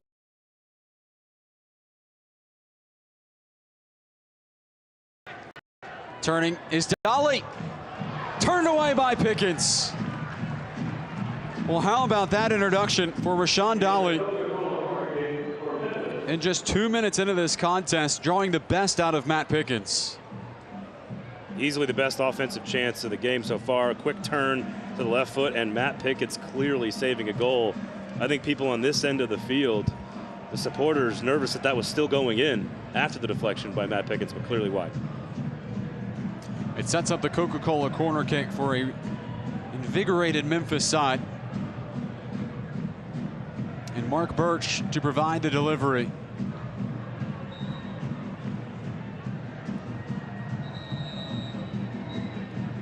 Carlos Pelago pointing at his wrist saying, hurry up. To Birch, here it comes.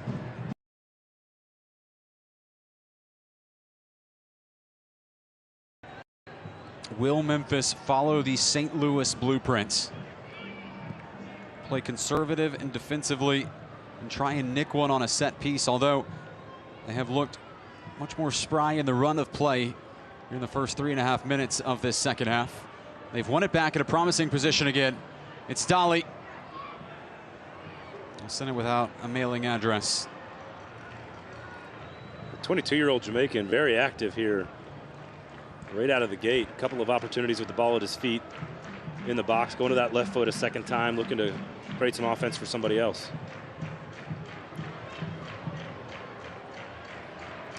Memphis also made another substitution. Todd Pratzner coming in for Jacob Hauser-Ramsey. That's a center back switch.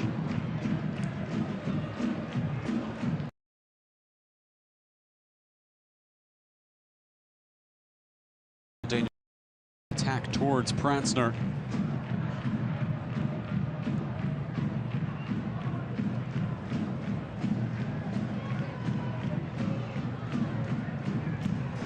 Doyle into the attacking half.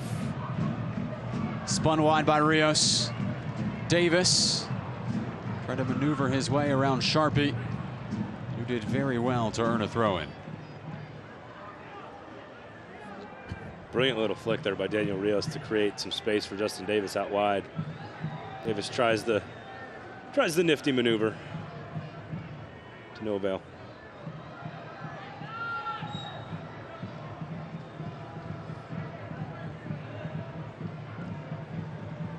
No nonsense from Grandison.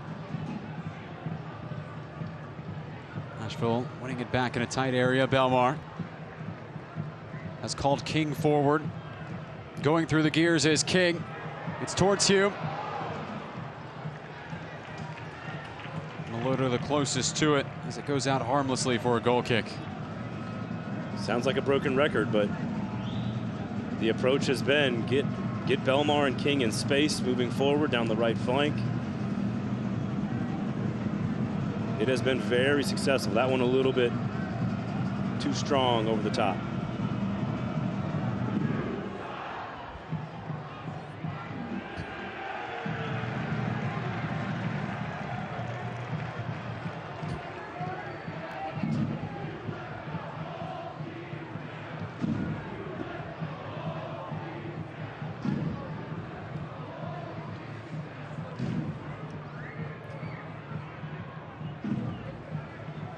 Nashville wins it back in the midfield.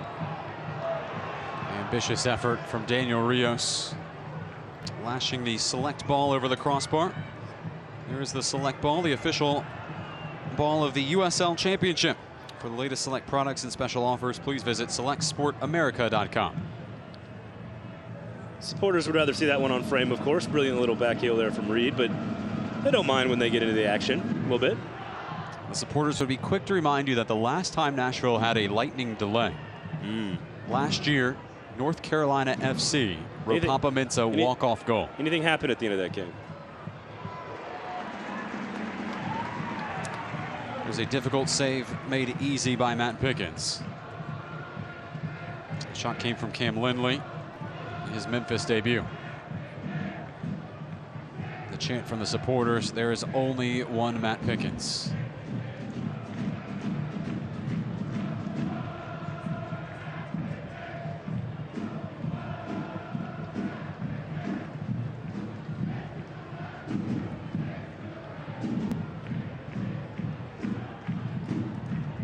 Belmar into the attacking third.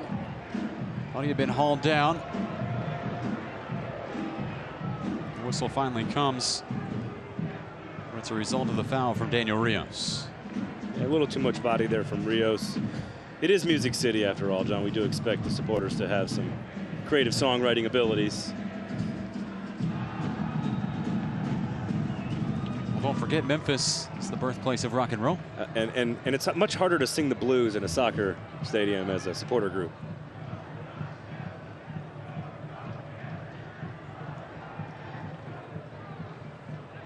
Rios able to turn. It's a lung-busting run from Reed forward. Pulls Matt LaGrassa into the attack. Reed laid off for Rios. Wide is Belmar. Taking his defender one-on-one. Belmar's service destroyed by Muhammad and out for a corner. You know, not the sharpest ball movement there, but it got the job done, created an opportunity, and now they get a chance to send one into the box there.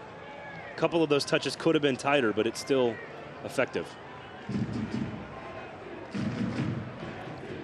A Coca-Cola corner kick right in front of the supporters.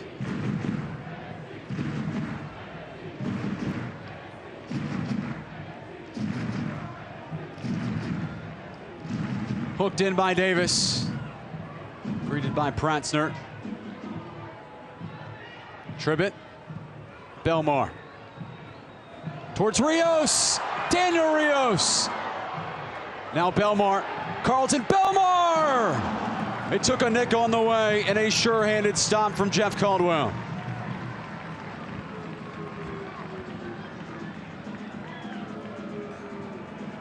PSI increasing, Braden. That ball right there that landed on the chest of Rios, a brilliant touch by Carlton Belmar to send it back in. Rios just not able to finish it with it. Belmar finds the ball at his feet again and has the opportunity to put it on frame. Maybe not as much on it as he would have liked, but that first flick in there by Belmar, absolutely brilliant to find Rios standing at about the 7 or 8 yard marker.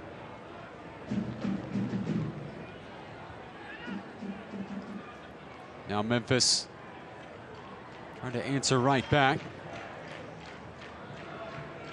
Pinballs around, falls to the feet of Justin Davis.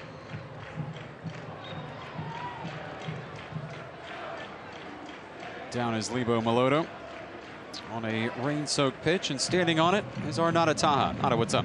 Yeah, speaking of the rain, I talked to strength and conditioning coach Stacey Daniels about the rain and how it's affecting the game, and he said it does affect the stop-and-go rhythm that the players are usually used to. But he did say that Daniel Rios is the fastest player from the first half with 19.3 miles per hour, but it was Matt LaGrassa who was the workhorse and who had the total distance. Thank you, Nada. Feels like she gives the same report about Matt LaGrassa being the workhorse for Nashville, as he always is. Covers the most ground. He's played about 1 billion games in a row for Gary Smith. It's a record. And frankly, not a lot of action there. Here's Daniel Rios. Now Lebo Maloto. Emergency tackle from Sharpie. Nashville turning on the pressure. Davis's cross towards Rios. Rios again. Flying in was Muhammad, who took a high boot from Rios.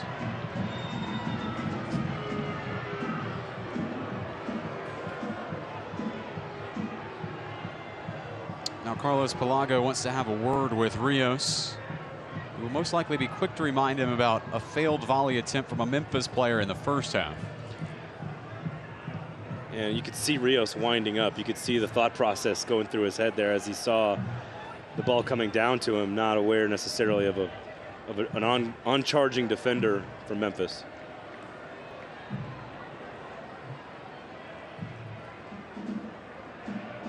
And Rios has no idea that Muhammad is in the area.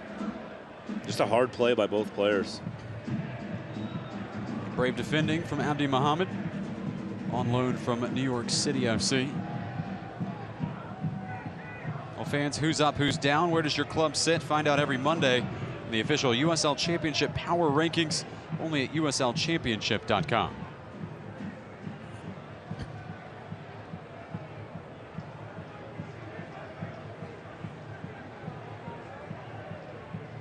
After a couple of early chances for Memphis to start this second half, it feels like Nashville settled right back into its aggressive approach and command of the pitch. So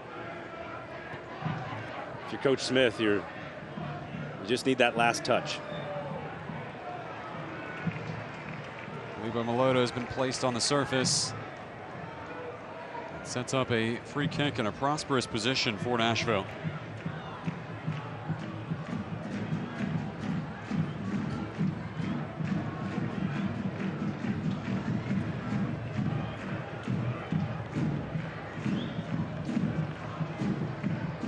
Center backs of Doyle and Tribbett have walked their way forward. Cross comes from Maloto. It's met at the near post. Memphis still not out of danger. Stirred all the way to the last man back. It's Darnell King. We scuff the service. Traced down by Maloto. Poke for Tribbett. Brave header from Michael Reed. Now Belmar He's illuminated the far side, running right at Muhammad, who was unable to keep the ball in play. And the result is another Coca-Cola corner kick.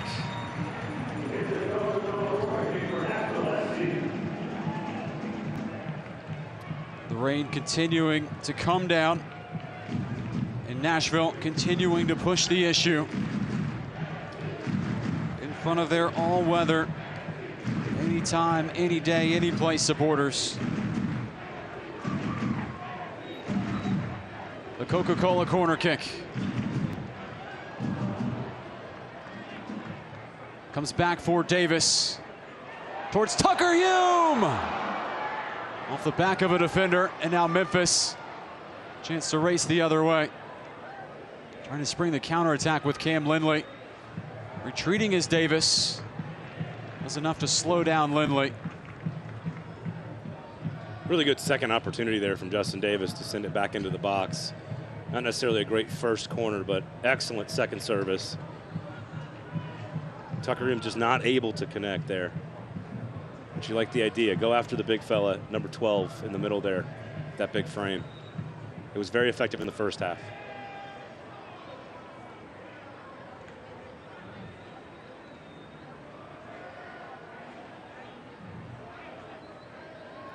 A resolute, defiant showing from Memphis. Remember, they're on 3 days rest after a game on Wednesday night against Atlanta United 2. Nashville looking for Tucker Hume. It was LaGrassa trying to feather it through. Another slip there on defense, almost set up an opportunity there for LaGrassa to feather it through to Hume, who had a lot of space. They've located Lindley, slipping it through, and a saving challenge at the very last moment by Justin Davis.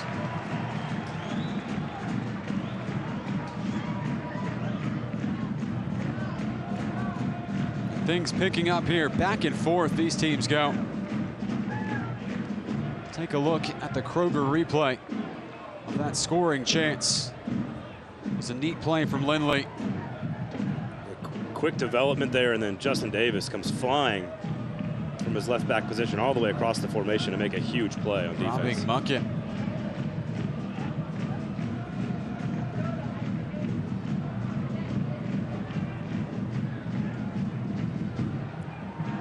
Mucket got a foot on. And now Sharpie. Well, Nashville SC's next home game will not be until Wednesday, May 8th at First Tennessee Park. It comes against the Tampa Bay Rowdies, a midweek game. Single game tickets available online at NashvilleSC.com. And maybe, just maybe, it will not rain. 2019 in Nashville, John. Well, if you're a national audience, may not be as aware of the Middle Tennessee weather as we are, but this is Nashville's fourth real home game of the year, including a big preseason friendly against NYCFC, and downpours now in 3 of those 4. One of the wettest springs in Nashville history.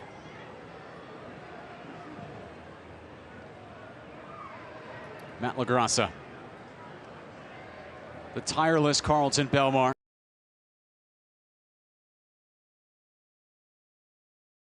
The Coca-Cola corner kick.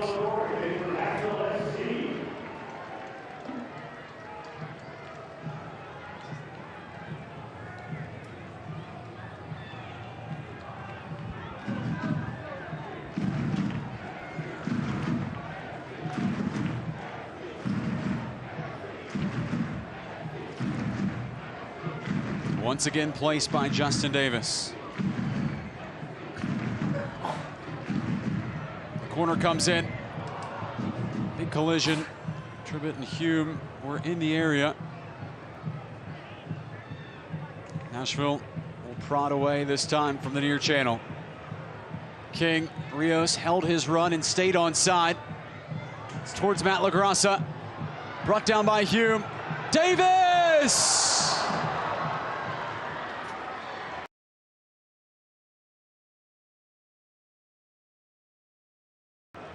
64th minute now. You wonder, will it come for Nashville SC? They are bringing in reinforcements. It is Ropampa Mensah and Allen Wynn.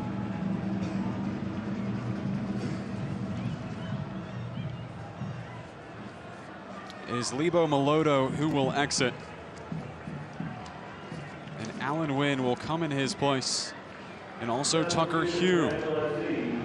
Wynn slaps hands with Hume. They used to be college teammates at North Carolina.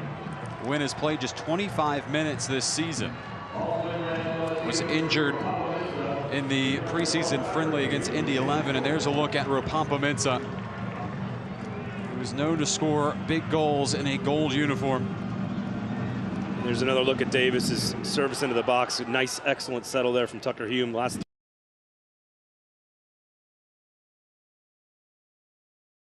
hit off Justin Davis with that big left foot and just a little bit too high and outside.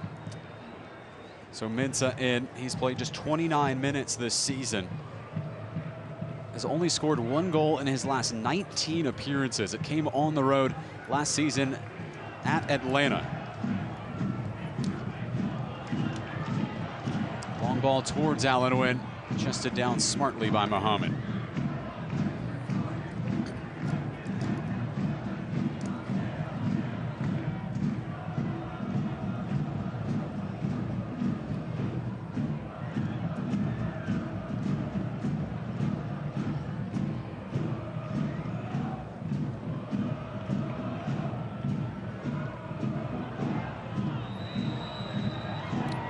Challenge deemed illegal. It was Tribbett who went over the ball. While he did connect with the ball, he also got a little bit of the player as well, and Carlos Pelago unimpressed. And now very precarious free kick here for Memphis.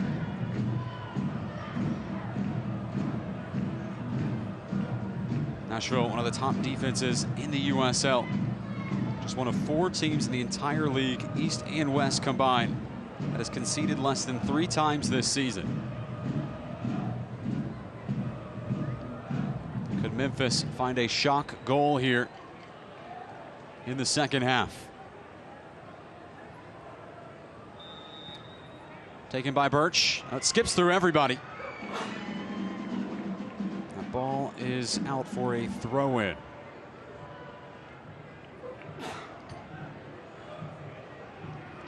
You know, outside of a single run by Dali, it's been essentially set pieces, the only opportunity for Memphis to truly create some scoring opportunities. Cannot continue to give those. Because that was the St. Louis blueprint. Crafty touch from LaGrassa. Nashville wants to race the other way. Rios had it taken out of his feet. Here come the boys in gold with Alan Wynn. Muckett crashing through. And finally they find the outlet in Darnell King, who turns on the Jets. It's a marauding run from King. Mensah. Corner kick, Nashville.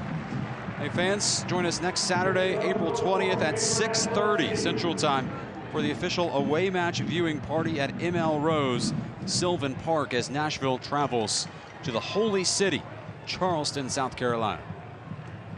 Excellent beer selection there, ML Rose, Sylvan Park. My wife and I frequent that establishment. The battery looms on the horizon, but now Nashville in a battle with in-state foe Memphis. Corner swung in. Tribbett was close. And a sure-footed clearance from Dali.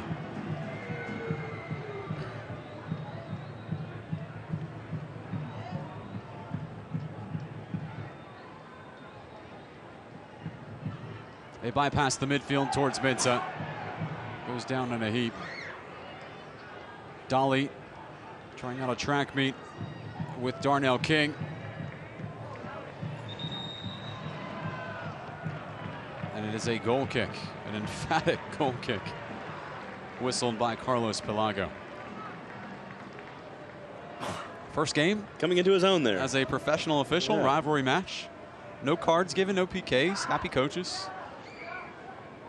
He has certainly not been the storyline, which is pretty much all you can ask for as the official. Seems like a sound strategy for your first match. Interesting to see here, John, with Rapapa Mensah and Allen Wynn both in the game now. You bring out Lebo Maloto and Tucker Heem, two guys that were incredibly active for the first 60, 65 minutes or so. What does the change of dynamic look like for Coach Smith at the top? Two guys that are very capable, obviously. Wynn excellent at creating, Mensah excellent at finishing.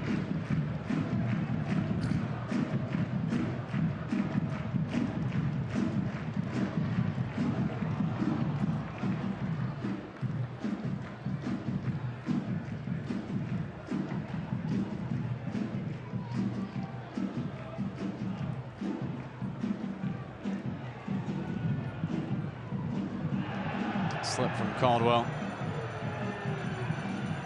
I think just there in that passage, you start to see the psychology in this game that Caldwell taking as long as possible to dispatch that ball. Perhaps shining light on what Memphis wants to get out of this game now in the 70th minute. It seems as if they would be pleased with a 0-0 draw. Nashville most certainly would not be.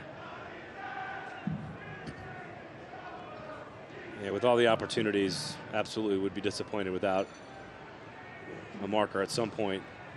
But you're right, as the clock continues to tick on, that confidence, that conservative gameplay will only continue for Memphis.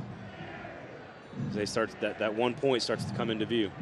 Mensah able to turn past his defender, a full-blooded challenge. And a crunching one at that from Ewan Grandison.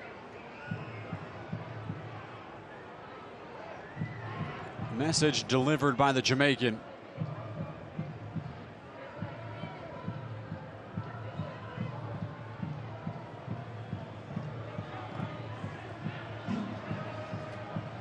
Throw in Nashville.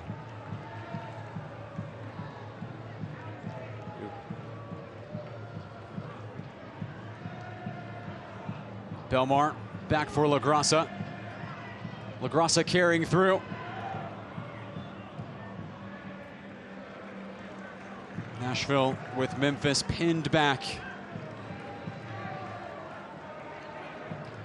Exploring a way through.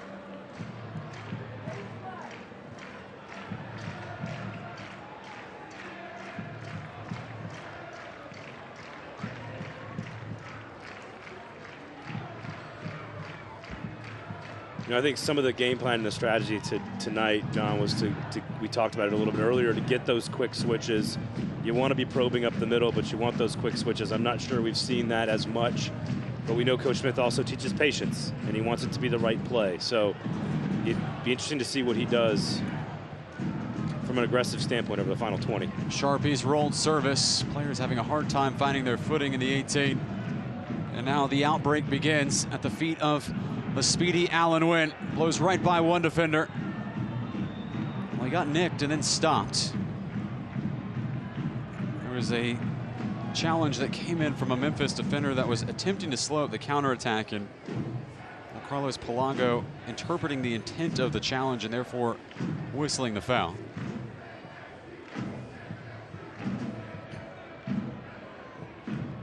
Rios. Belmar. Michael Reed. Reed saved by Caldwell.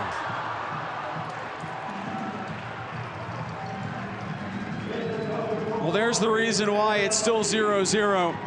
The superb Jeff Caldwell parries away yet another Nashville opportunity. Cannot ask for a better look at it for Michael Reed and his big right foot there, just outside the 18. Had time and space to set it up, pick his spot, and an excellent save by Caldwell. 2 or 3 really nice plays by him thus far tonight.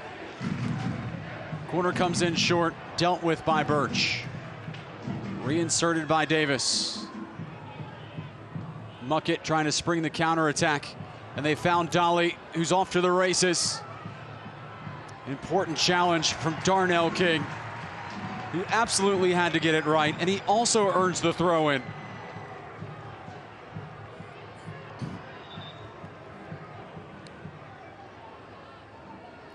A furious counterattack from Memphis. Slides that left foot in there quickly. Darnell King really having an excellent match in his first showing as a starter. And again, just What a luxury for Coach Smith to bring a guy like that off the bench. Has had an excellent game on both sides, defensively, offensively, has shown his complete game tonight.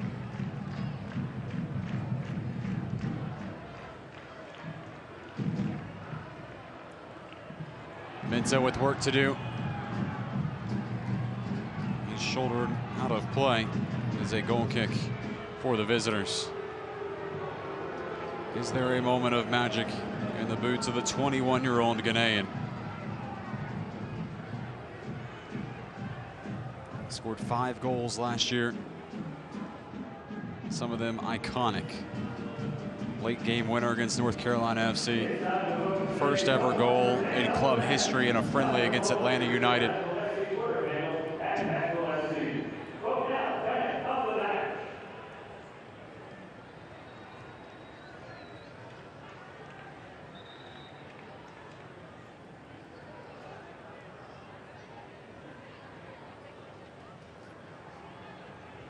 These two cities in professional sports had battled on and off for over 100 years.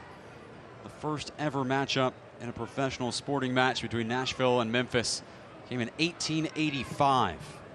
The Memphis Reds versus the Nashville Americans in minor league baseball. Now here they are in their first ever meeting on the soccer pitch. The flag is up. It was offside. That is a deep dive by you, John. Excellent work there, sir. Thank the Nashville Sports Information Department. Certainly plenty of college history, of course, with Vanderbilt and Tennessee and Memphis all battling it out in a variety of different sports, but a lot of good minor league baseball in the state of Tennessee, all over the state. Memphis, like Nashville, plays in the minor league baseball park in the city.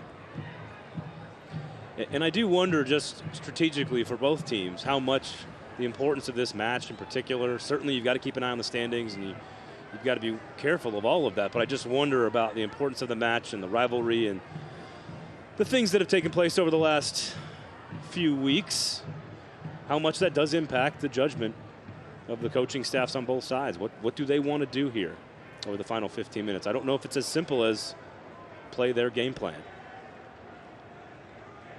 Now there is a discussion going on the sideline, and that there is potentially lightning in the area.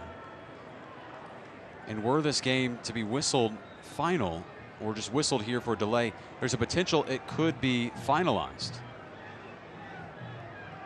Enough time has elapsed in that the result would be final, and therefore Memphis is pleading for a lightning delay. Yeah, there's your strategy from the coaching staff. Sense of urgency, I would imagine, picking up here for Nashville. Can Justin Davis keep this in play? He can. Options arriving in the 18. Davis's cross. Rios couldn't turn it on frame. It is a Nashville throw-in. The Memphis players irate because they were convinced that was last touched by Rios. It appeared to go off.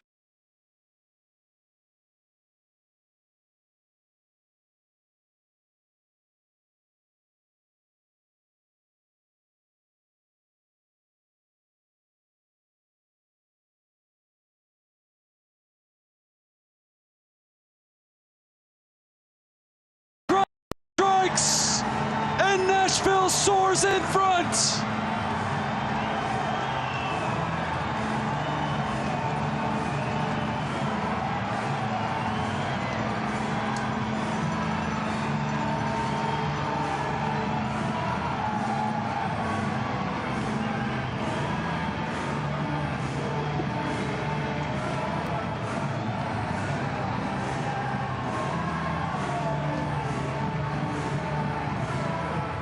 Tim Mulqueen said there was lightning in the area, and here is the thunder from Matt LaGrassa. 1-0.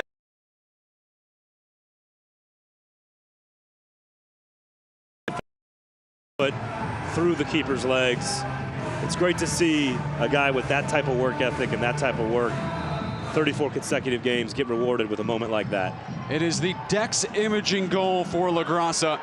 his first of the season, and the Californian who never quits sends Nashville in front. And it is now time to vote for today's Budweiser Man of the Match. Find the poll at the official Nashville SC Twitter account at NashvilleSC.com. There is nice timing there. There is one candidate. Yeah. I apologize. The poll at Nashville SC on Twitter. Interesting, though, you mentioned the coaching staff, not just the coaching staff upset about the Lightning potential, but also. Oh, a defender has slipped here for Nashville, and Dolly running on in an emergency tackle from Darnell King. Continue, partner. Well, not just the weather complaint from the coach.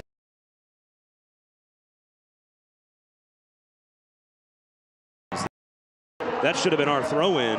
So if I'm the coaching staff for Memphis, I'm not just upset about the weather. I might be complaining that they shouldn't even had the ball. Justin Davis throws it right into Mensah. Rios, can he poke this past Caldwell? Nothing better to get a rivalry stoked than a little controversy. Oh, the pace picking up. Down on the field is Arnada Taha. Nada, what is happening down? Yeah, I mean, the Memphis coaches were not happy with the call to keep playing after the lightning strike, but I talked to someone on the sidelines that said it was a cloud-to-cloud lightning strike outside of 8 miles, and that means play on. Senior meteorologist. Nashville looking for more now. It's LaGrassa towards Ropapa-Mensah. Mark Birch intervening.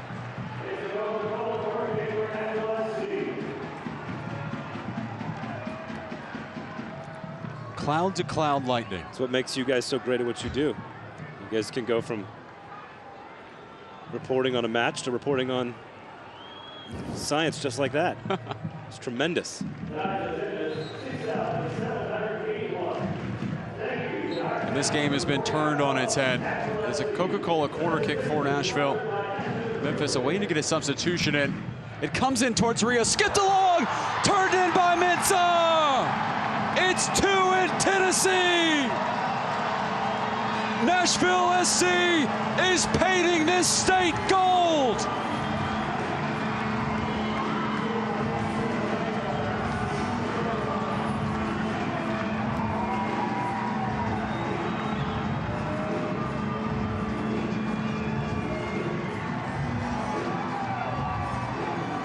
The Dex imaging goal from Ropapa-Mensah. Little left foot chip there. Daniel Rios flicks it back post.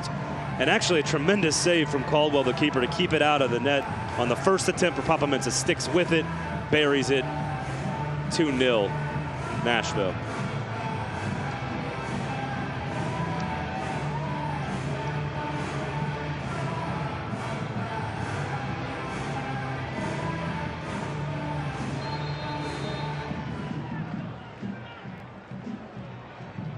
And right when Nashville, you wondered, would it ever come?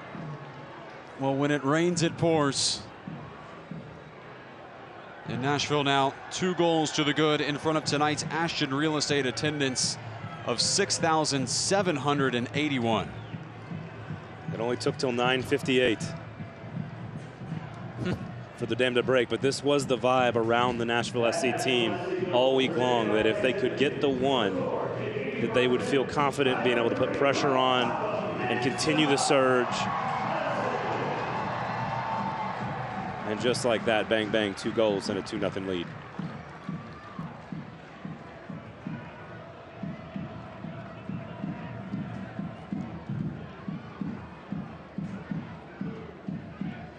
Nashville preparing another substitution momentarily.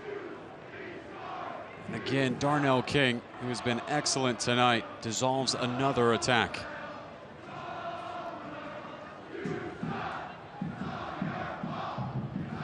As the supporters serenade Jeff Caldwell, the goalkeeper. This falls kindly for Dolly, who was offside.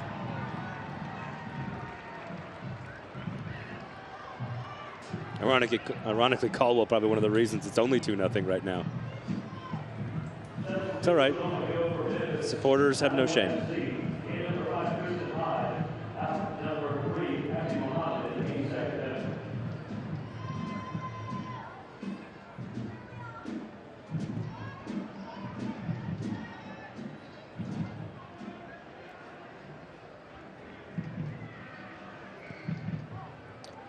They've picked out Ropapa-Mensah. Trying to poke around the defending Grandison.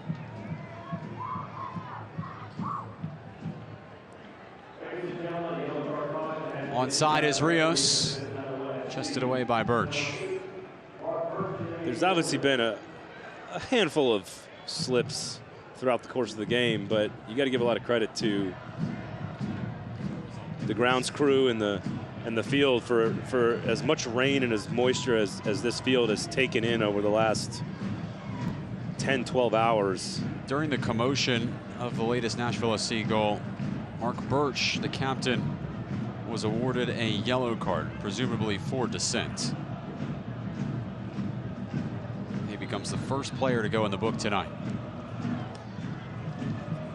Final substitution coming for Nashville.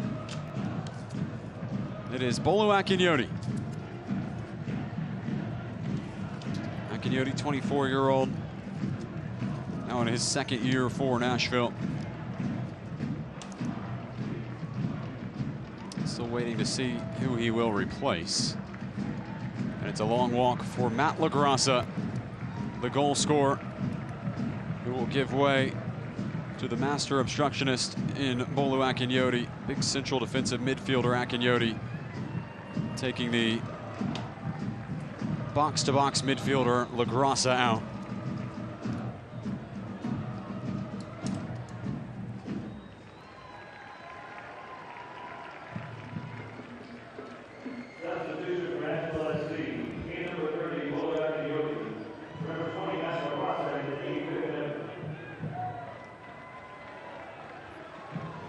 A game that was delayed by over an hour with a lightning delay. And we wondered, would it even finish? And it certainly has finished with fireworks here at the end. Here's one of the reasons why. It's Ropapa-Mensah.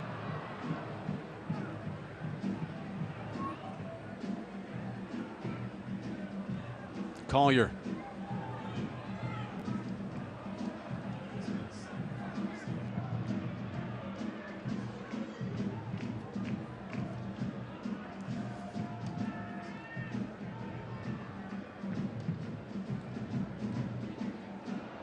Also been told, you'll see here, new player in for Memphis. It is Tristan Hodge, who has replaced Abdi Muhammad. And Hodge, 24-year-old Trinidad and Tobago national team player, now in his 7th appearance for Memphis. Well, the results are in. Tonight's Budweiser man of the match, voted on by the fans. It's number 3, Ropapa-Mensah. Wild fluctuations were told in the voting between the first goal and the second goal. They didn't have much time for those fluctuations there. Obviously, Matt LaGrassa, a candidate there. Gotta love the play of Darnell King tonight as well in his first start this season. Really effective and productive play. Carlton Belmar, incredibly active. Just an excellent performance offensively for this team.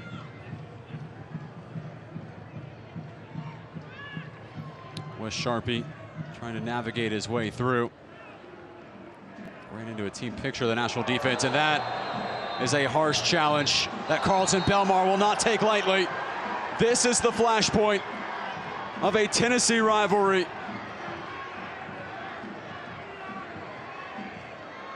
You do not see the double-handed shove to the chest. Well, he was smart to keep his hands down. Anytime you make contact with a player's face, it's an automatic ejection. Certainly a hard challenge, no doubt about it, but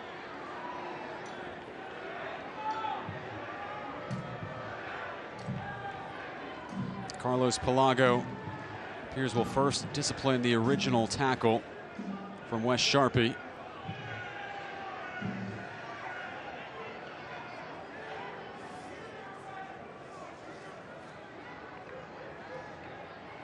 been a long night defending Carlton Belmar. You can see how frustration might get the best of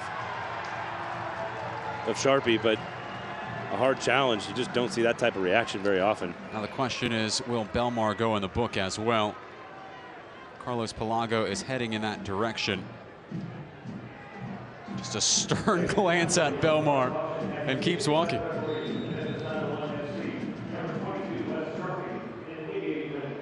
So the yellow card to Sharpie, and Belmar goes unpunished.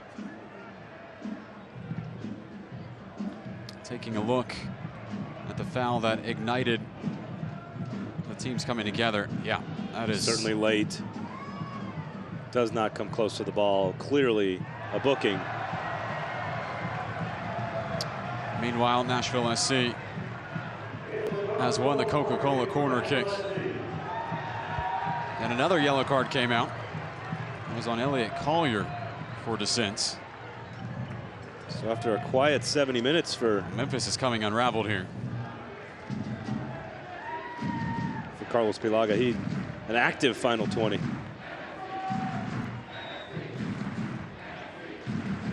So Collier goes into the book as Allen Wynn prepares the corner kick.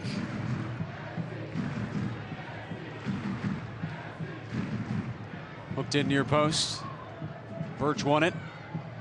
Davis out for a throw.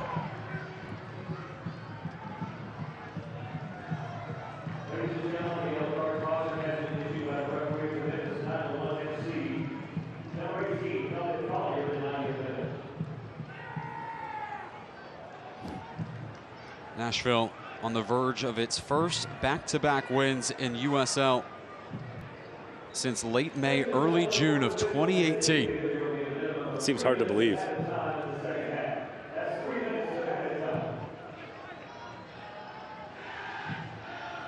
Belmar. Oh, what a cut that is. Still Carlton Belmar. His footing let him down. As a tough player to defend, Todd Bratzner did all he could.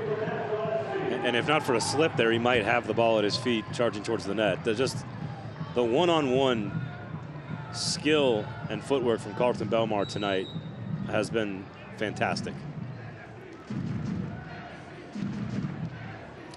Oh, cleverly done by Davis.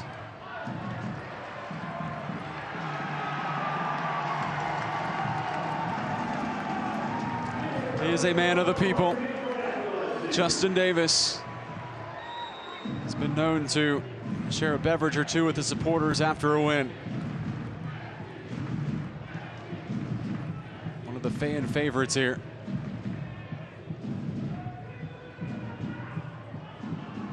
Three minutes of stoppage time. The strength from Belmar. He's drawn two defenders. Finally, Najim able to win the throw.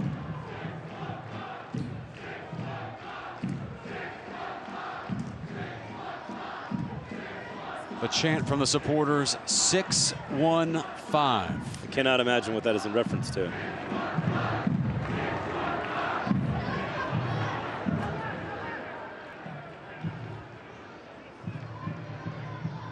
There were billboards placed by both teams in the opposite.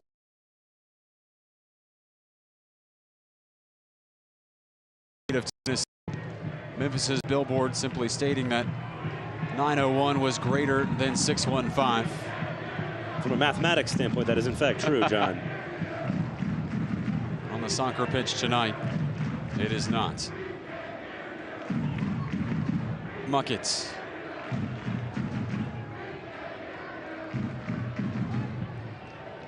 Najim. Last chance for Memphis. They've only been shut out once this season.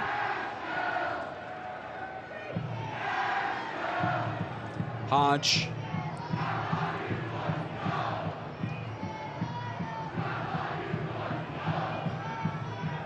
Won by Doyle. Just seconds remaining now.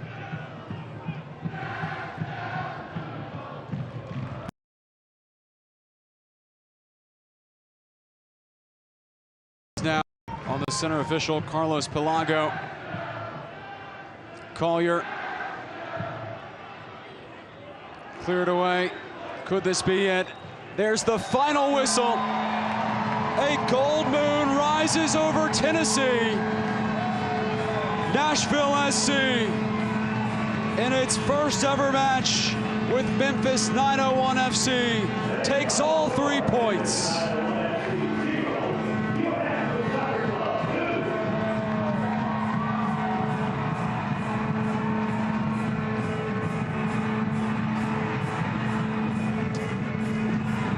We had to wait for this game to start, and then we had to wait until deep into it for a goal.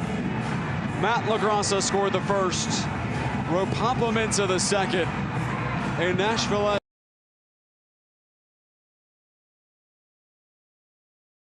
play and an important win over a rival. Yeah, just a great night for soccer in this state. Certainly Nashville getting the win tonight, but I just think you step back from that and you say, what a great night. Even the Memphis supporters out there not fazed by the weather. In a great position moving forward with their fan support, and Nashville surging right now in the 2019 season, picking up 3 more points. Just a historic night, and obviously going the way of Nashville SC. A couple of big plays in the second half. A season goal. They will embark on a lengthy road trip next, but they will enjoy the spoils here at home.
Well, the fans at First Tennessee Park, they were rain soaks.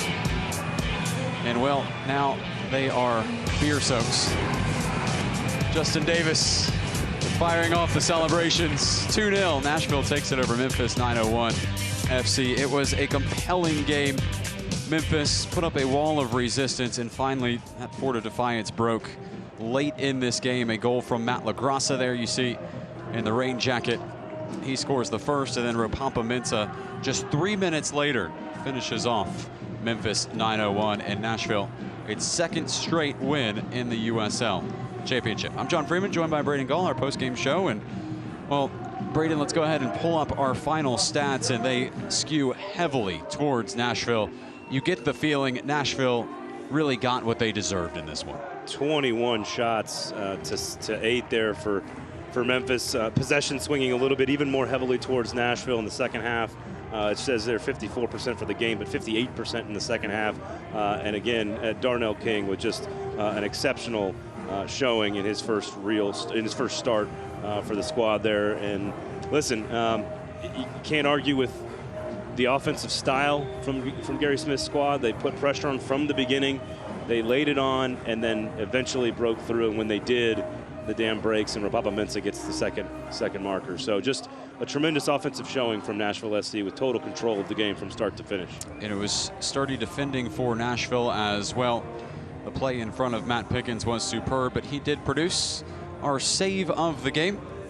Here is the one save from Matt Pickens. It was on the only shot on target by Memphis. It was Rashawn Dolly very early in the second half, and that could have turned this game on its head. But again, Pickens delivers Nashville's second straight clean sheet. The one last week came from Connor Sparrow at Ottawa, and now interchangeably Matt Pickens comes in and gets a clean sheet. Yeah, and that right there would have made it 1-0 Memphis, and clearly on frame. And you can only imagine how different the strategies would have been had that taken place. So Matt Pickens once again with a huge moment in this game, even though it'll be overlooked with all the offense and all the play from some of the other guys. But man, Pickens with a huge moment there. Now turning the tables towards Memphis. This is a very difficult loss. They've now lost 2 games this week alone. They're going to go on a 14-day layoff to try and right this ship here in their inaugural season. But you could tell their players very passionate. Some of them struggling to even get off of the field because they were so upset with some late calls, maybe down the stretch. They were in the ear of the official. If you're Memphis, how do you turn this around quickly? Yeah, I mean, you got to be professional about it, right? You got to put it behind you and focus on the task at hand and move forward. And listen, sometimes there's controversy. I think it's good for the rivalry that maybe some people disagree with some stuff, but at the end of the day, it's a 2-0 win for Nashville. But if you're Memphis, you just got to turn the page. They've had great support from their fans in their home stadium, much like Nashville last year in their first season in the USL. So if you're Memphis, I imagine the crowd spirit's not dampened too much in home matches for them coming up. Well, the fans will still be great, but you got to focus on the task at hand. You got to just do the little things and continue to press forward, be professional about it. Well, Braden, we've done 2 games together. Both of them 2-0 Nashville SC wins. Oh, does that mean I'm invited back sometime? Sure. I like it. Thank you, partner, as always. Enjoyed it. For Braden Gall, I'm John Freeman saying so long from First Tennessee Park. Nashville SC takes all 3 points tonight against Memphis. They knocked on the door in the first half. They could not break it down. And then finally, in the 78th minute, Nashville got the win. Winning goal from Matt LaGrassa in a competitive rivalry match. It's the boys in gold who take all 3 points at First Tennessee Park. We will talk to you next week from Charleston. Good night, everybody.